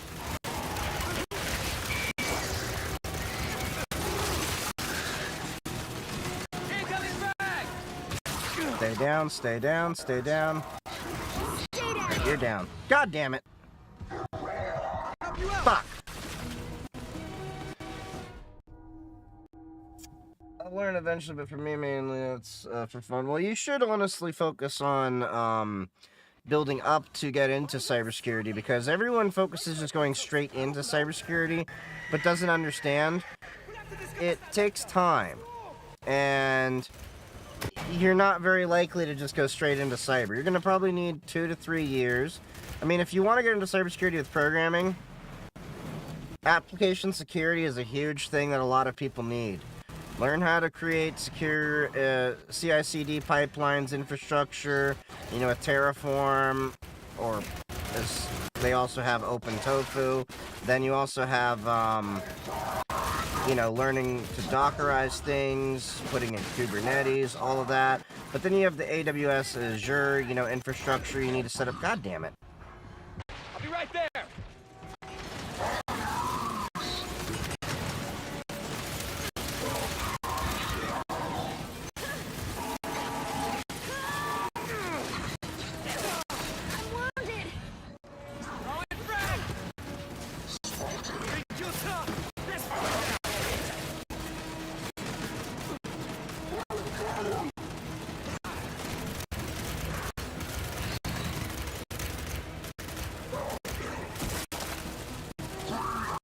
Yeah, you gotta shoot him while we're down.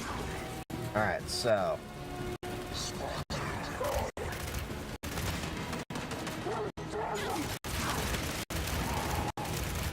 More of them coming in. Yeah, baby. Welcome to the blender. So long. Piss off. Incoming frag! On my way.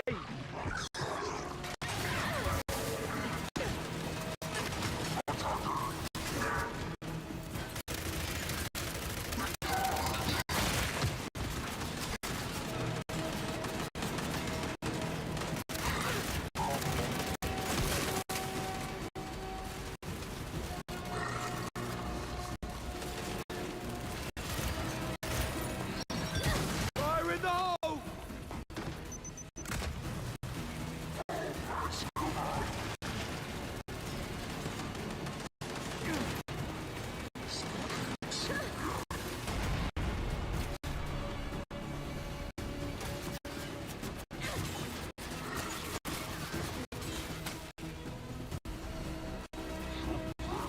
Okay.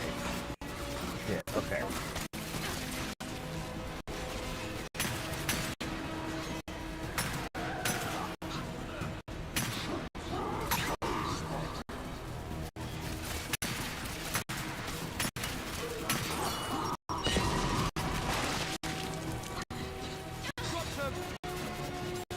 Alright, gotta wait for...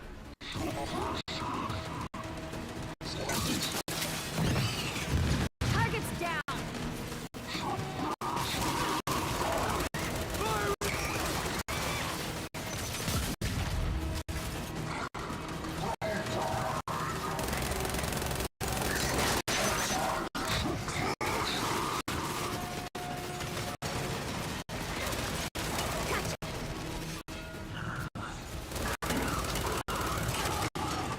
Come on, you fucking asshole, go down. Oh yeah!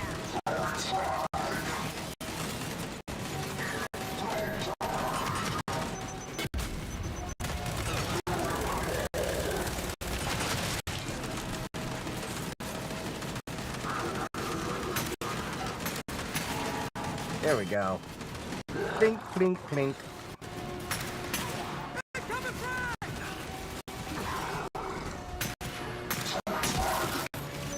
Knocked down! Shit. I got you, mate. That was close.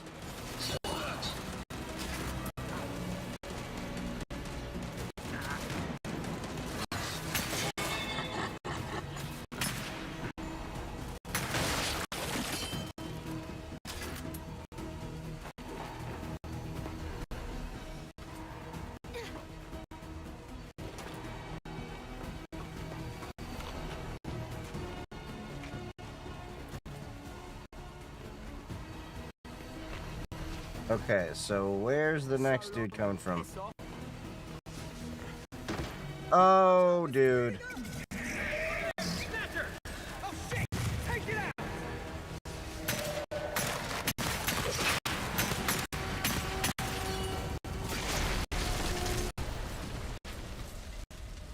Oh, well, Not. Well, that worked out, didn't it? Maybe. We need Jack to verify the beacons are okay. Come on.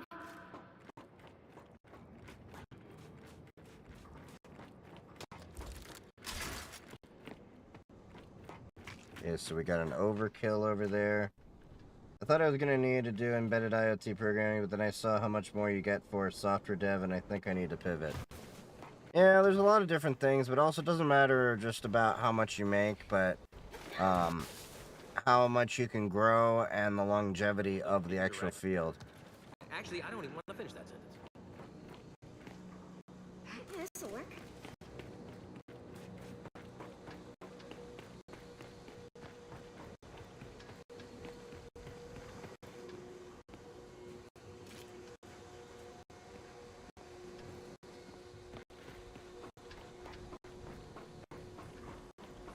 I'm just blessed that the field I picked and everything like that worked out for me, and I'm enjoying it.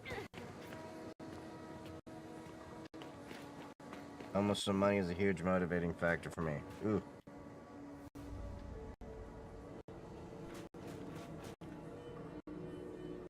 Jack, tell me the beacons are fine. I know that's unfortunate, but Oh, thank God. Paddock, Baird. you can get out of that, I think, relatively That's a hell of a fast lot if bigger you, than I you was know, expecting. keep I don't think consistent. we have room for them all on the skiff. I'll have my people. I've had a few friends pull them out of that hole in a few months, but Here ASAP to get a head start on calibrating them to it takes a lot of, you know, energy and effort to start from zero. Well, that's heavy. All right, Baird, we're heading back. Paddock, Just remember, send it's the a... the rest of these beacons when you can. What is it? What is it saying? It's a marathon, not a race. So, but you can do it. I believe in You you. know, if Paddock's sending folks out here, we should probably clear out the rest of the swamp. He's lost enough people. Yeah, software dev easily out the gate can get you enough money to You're covered. be able to live off of, even in the early stages of your career. Well, Storm's no better. If Depending geographically where you're at. Bad. We're going back into it. If you're in like somewhere like the West Coast, yeah, that's Okay, Delta. gonna be next to impossible in terms of costs of living in most of the areas. we got swarm, people! Get behind those sand glass things! They're called Bulgarite! Yeah, tomato!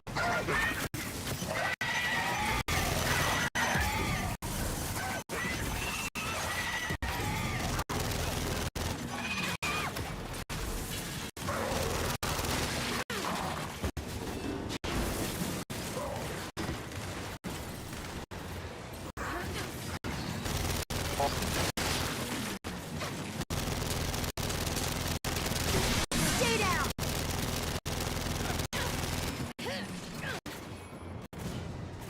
Frag out! Got another one!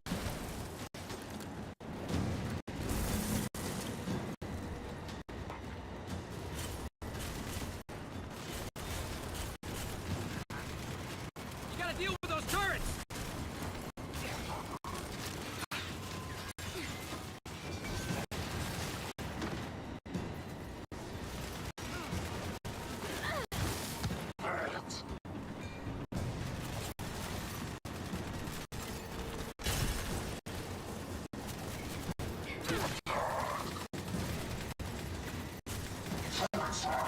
Guys, come on! This turret's ripping us up!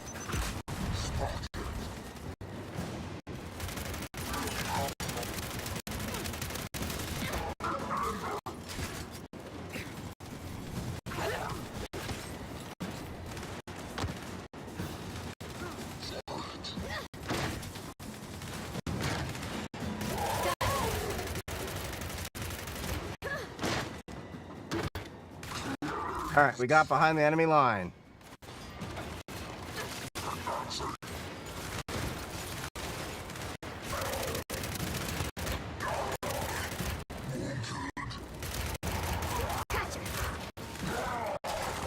Got him before he did the revive. And shot you in the ass.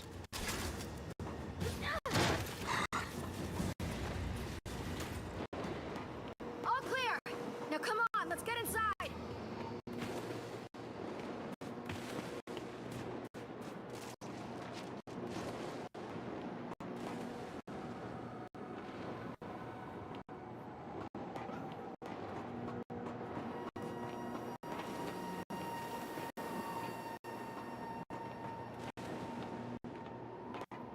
Okay. Can I not swap my weapon with these guys? I get Marx's all over the place, but yeah. Okay. Ah, shit. The door's welded shut. Jack, rip I'm the not door. old, but I'm about a decade older than other new programmers coming in, and I'm a little worried about ageism. Coming in! Well, they can't discriminate against you on age. Just remember, never put a picture of your photo or, you know, things like how old you are or that on your resume. They're legally not allowed to ask you for a lot of that information, except for, you know, the actual, like, I-9 forms and stuff like that.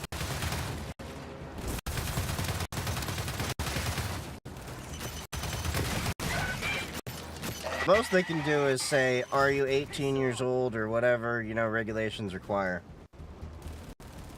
Here's a Raspberry Pi 4 is a rubber ducky, bad USB, like the Raspberry Pi Pico. I have, 1 second.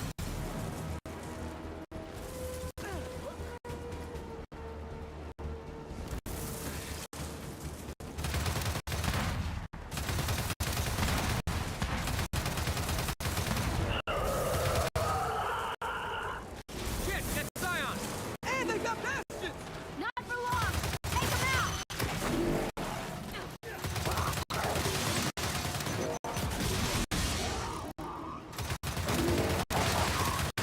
Hostile neutralized.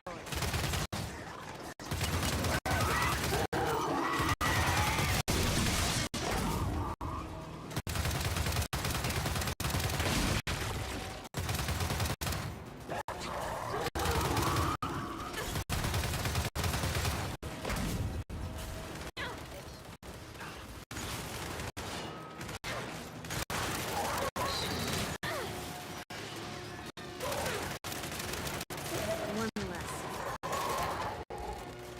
Get down! And the door's open! Let's get our asses inside! There we go. I have a Raspberry Pi 4, but no Pico, and I want the same functionality as a bad USB. I think you can. It's just a matter of setting up that device as some kind of way to, keyboard or stuff like that. It's a Linux device, so it's really just down to how you program it. I don't know particularly how to, but I can say that it can be done. JD has the I'm pretty sure if you look it up, there are people out there that have done different projects.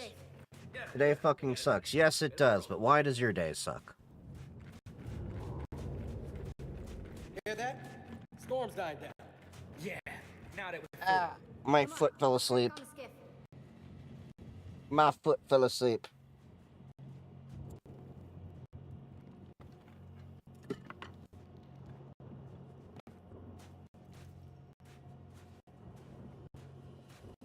$300 worth of computer parts destroyed because of this cat. See? See? Y'all don't listen to me. Chief, why don't you like cats? Because cats are fucking assholes. Cats will ruin your computer equipment and shit like that. Get a dog. Dogs are better. Don't call a cat man's best friend. Just saying. But what did your cat do? Chew on it or anything? Thank you so much for your help, more than anyone else. Love you, brother. Oh, my pleasure. And of course, you're more than welcome to hang around on the Discord if you haven't already. We got plenty of people in there in tech of all different backgrounds and levels in their career and everything. So you'll be in a nice community that, you know, can all help you learn and grow. Those are infinitely more destructive than all my previous cats put together. Threw up on my she threw up on the motherboard RAM graphics card. Ew. That sucks ass. Rip on my graduation cap. See, that's also the thing I don't like about cats. Cats, you expect them to throw up and have fur balls and everything. Dogs, if a dog ever throws up, you know they're sick. Favorite gaming distro?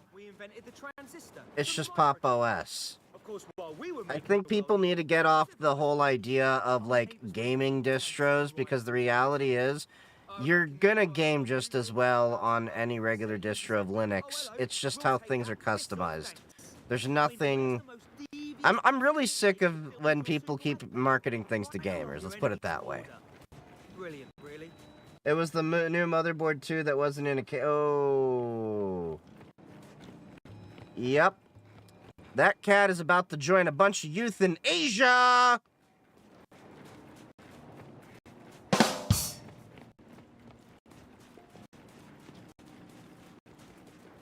Okay, big fella. Let's get you aboard. Can't return it now due to vomit. Yeah. If you keep Vaseline on their paws and don't overfeed cats, they shouldn't throw up. Or, if you don't ever get a cat, your cat will never throw up.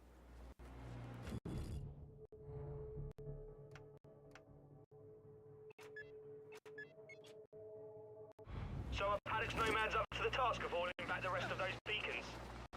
Yeah, I was wondering the same thing. I mean, they seem pretty tough, but this desert's not forgiving. Yeah, I can understand that. Sorry you're going through that. Bear trust Paddock, we trust Bear. From my lips to God's ears, hopefully we'll do a lot better with content creation, and then I can maybe start throwing you some more money for the editing and stuff like that. Now, honestly, I wouldn't know. How about this? We trust Paddock. It's also really up in the air right now with the whole TikTok shit. Works for me. Because I gotta start figuring out my YouTube monetization and all that. I mean, I am monetized, but it's so jank in the way of how they want so many views until they start paying you and everything, but it is what it is. My solution, go to a cat cafe. Cat puke is somebody else's problem. There you go. That's a good solution. Put her in a spot where she does not go to, and all of a sudden this happens. My dog's absolutely the thing I learned from most of them is that I am not a dog person. Oh, I totally am. I love my dogs.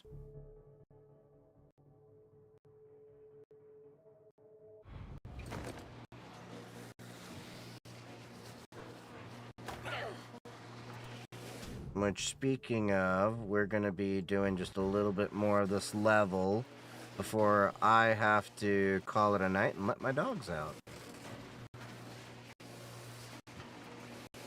What's your system specs? I have all the specs down to the mixer and everything I use over on Twitch in the About section, which I am live on there right now too.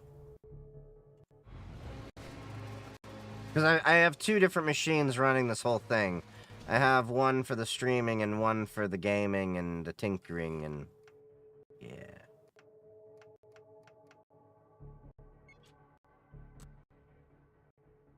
Okay, so let's go to the wool pump station at least.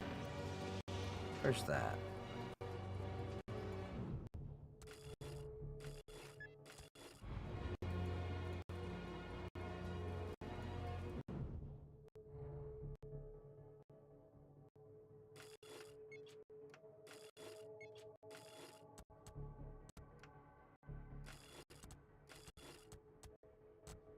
Okay, so I gotta go to the harbor docks.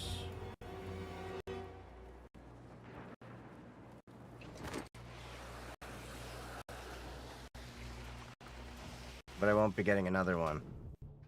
I only am not getting another dog because my place is too small, and with 2 dogs, it's already enough.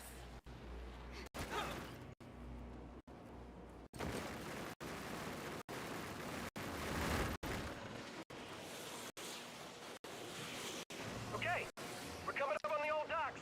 Let's check on Paddock's drill.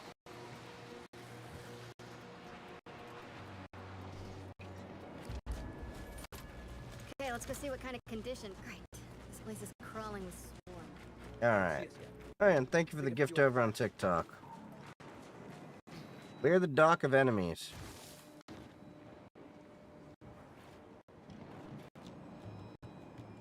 Alright. One over there. There. See, and this is what's annoying, is I should be able to climb up that and then fuck them up, but I can't. Let's clear him out, Delta! Oh, I did not see that they had a Scion. I'll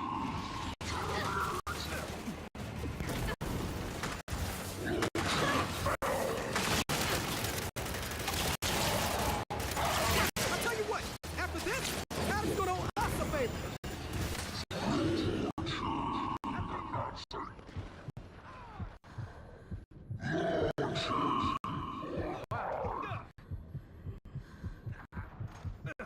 On my way.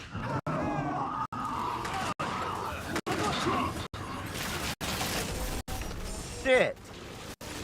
Alright, so I gotta go after that Scion. Grip on the 1050 while the RX-55... Yeah. But again... Fuck cats.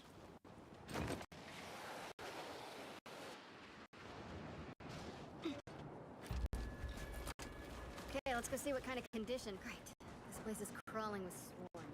They don't see us yet. Pick a few off quietly.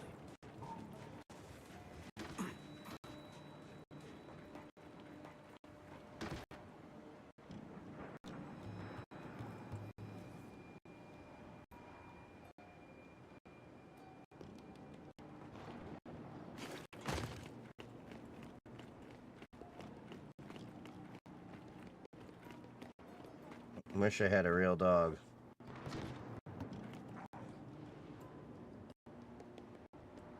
Call, did you answer my question? Which question? There's a few.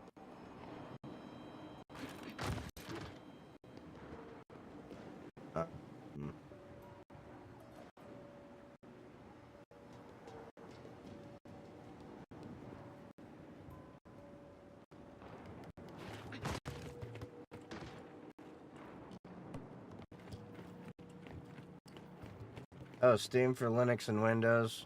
What about it?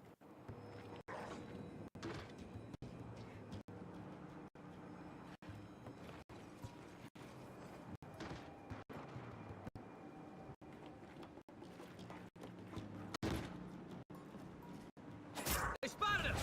All right. Well, of course they did, because you just... Clear him out, Delta!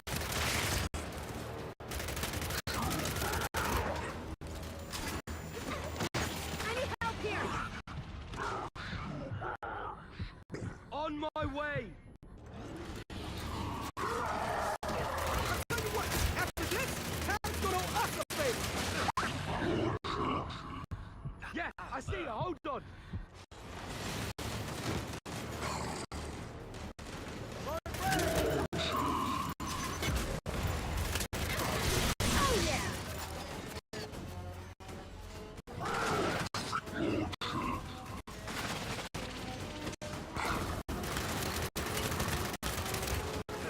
Flashbang! Incoming!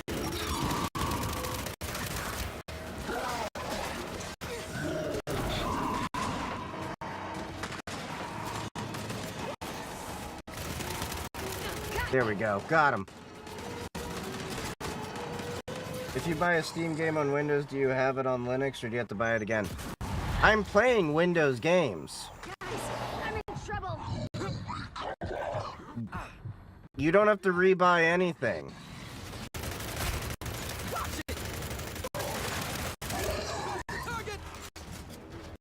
So what you gotta understand is Steam doesn't really seem to do the whole, like, you know, Mac version, Windows version. It's just you buy a version of the game. I haven't seen any examples that differ otherwise. Like, all the Steam library I had is from when I was still gaming on Windows until I switched over to Linux completely.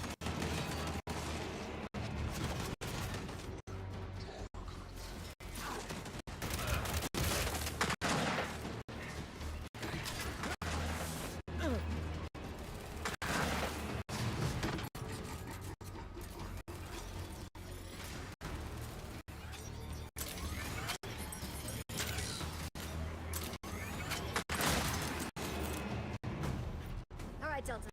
We clear? Clear. Here too. I don't like that gun. We cleared out the old docks. Your drill looks okay. I don't think it's damaged. I'd appreciate if you verified that. Fire it up. But if it starts to shake and smoke, maybe run. Okay.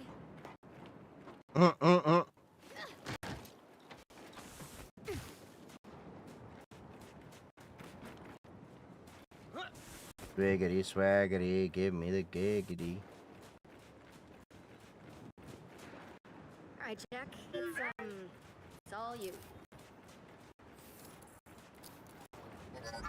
If Steam pulled the system-based link, they'd go bankrupt. Good news, Paddock. Turning on your drill didn't kill us all. The system-based link? What do you mean the system-based link? Getting our water supply back online. All that's left is to check in on our pump station. If we find the time, yeah, we'll do that. Delta out. I think it's time we got back to the skiff. Yeah. Alright, Delta. Let's head out.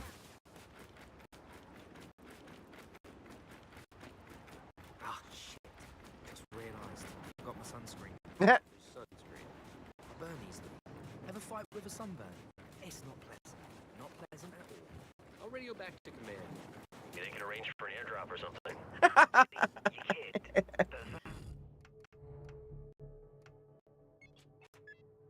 Actually be very helpful. Okay. North about 0.6 clicks.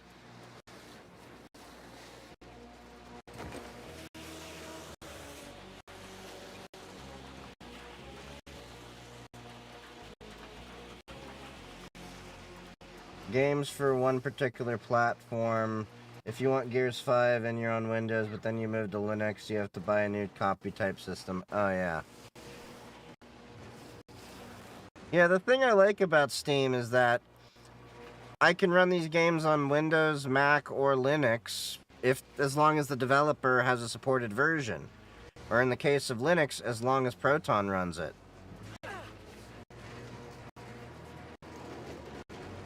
Hey, that must be the pump station. Are we stopping? Alright, let's at least finish the pump station before we call it a night. Be a good sign. A very bad one.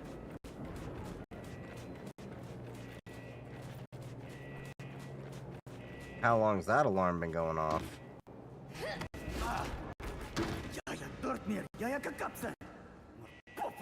Hey, you okay back there? Can we help? Kag. Esta nu sanui. En paus van Zielen Pong. Robot, Obukis.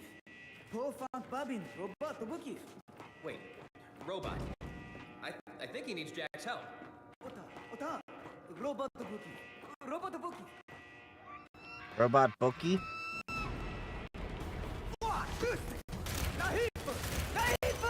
Heads up! Incoming juvies!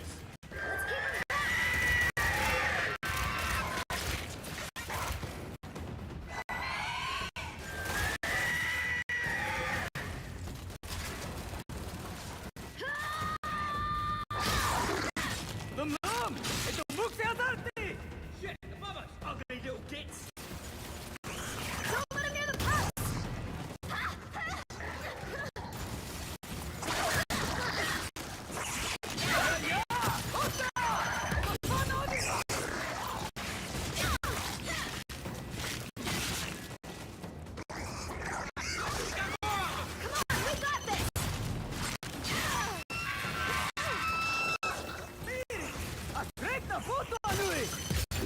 You know what? I like this attitude.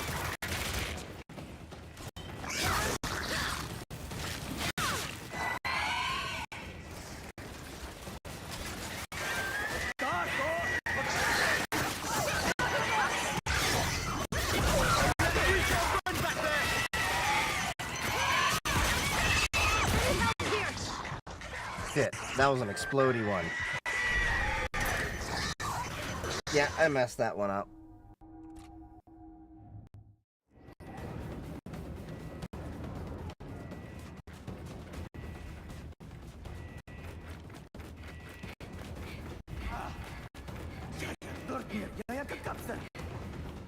Hey, you okay back there? Can we help? Kag! Esta nu sanui. Pals tanzilin pon. Robot, obukif. Po fan babin, robot, obukif. Wait, robot. I think he needs Jack's help. Ota. Robot obukif. Robot obukif. What? This Nahipo! Heads up! Incoming boobies! There we go.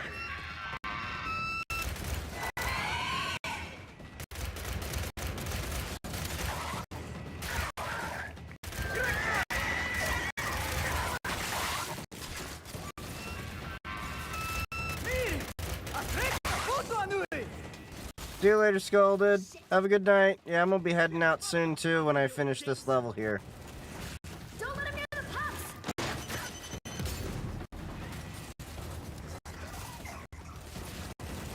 Lam! Ito mukse azarti!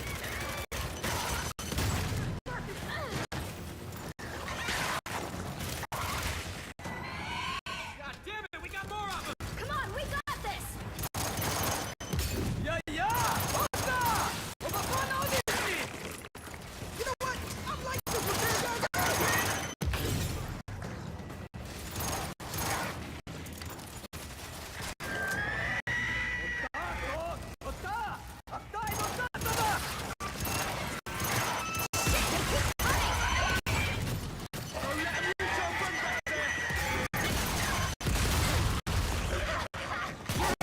I'm in trouble! God damn it. Fucking AI ain't helping shit.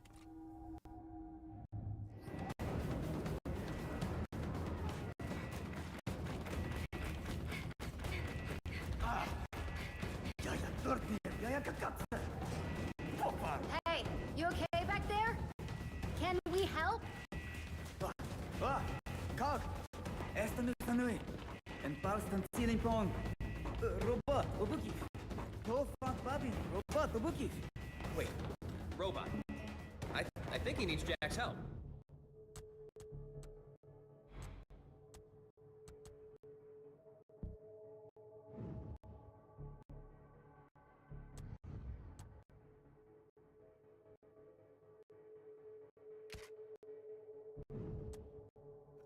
Duration.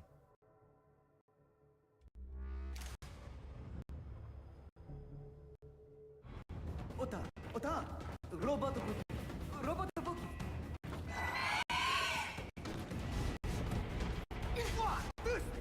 Nahipo!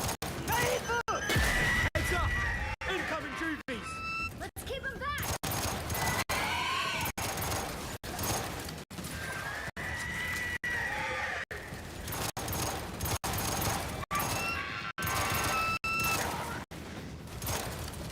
Meet him! Aprenda! Ugly little gits! Don't let him near the pups!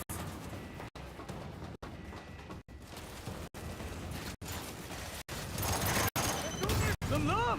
Ito mukse azarti! God damn it, we got more of them! Come on, we got this!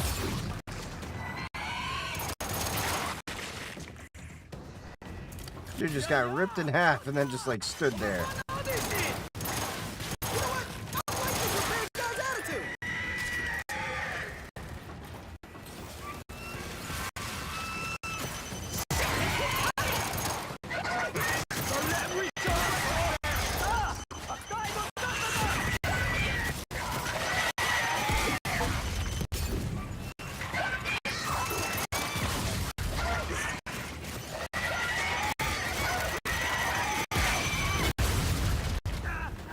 Oh, shit!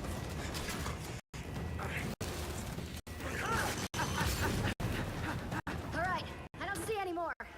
There we go. Akta! Bofant babin, robato bukif.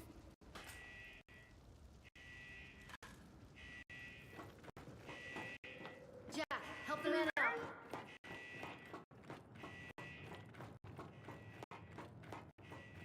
Okay, so now we got past that little dumb part. I'm betting there's a door that's gonna open right there.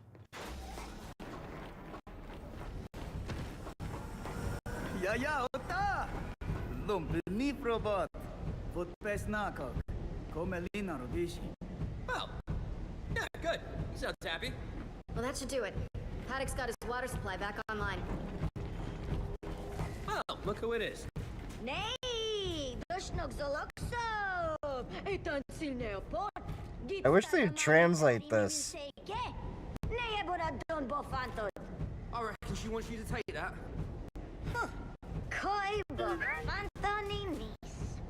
Wow. There's a lady here wired up a surge protector to her cloaking device. That's clever. Ultimate upgrade Slayer. Remain cloaked for the full duration, even while shooting.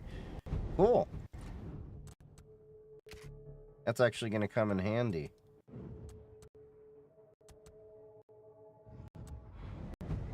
Oh, this should work great for us. Okay, for Nurninin. As nos bofani and obukit. Thanks? That lady is an absolute nutter. I think we're done here. What do you say? Back to the skiff?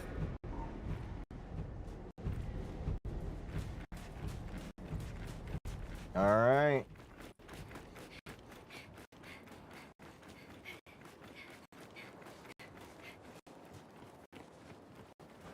Let's move it.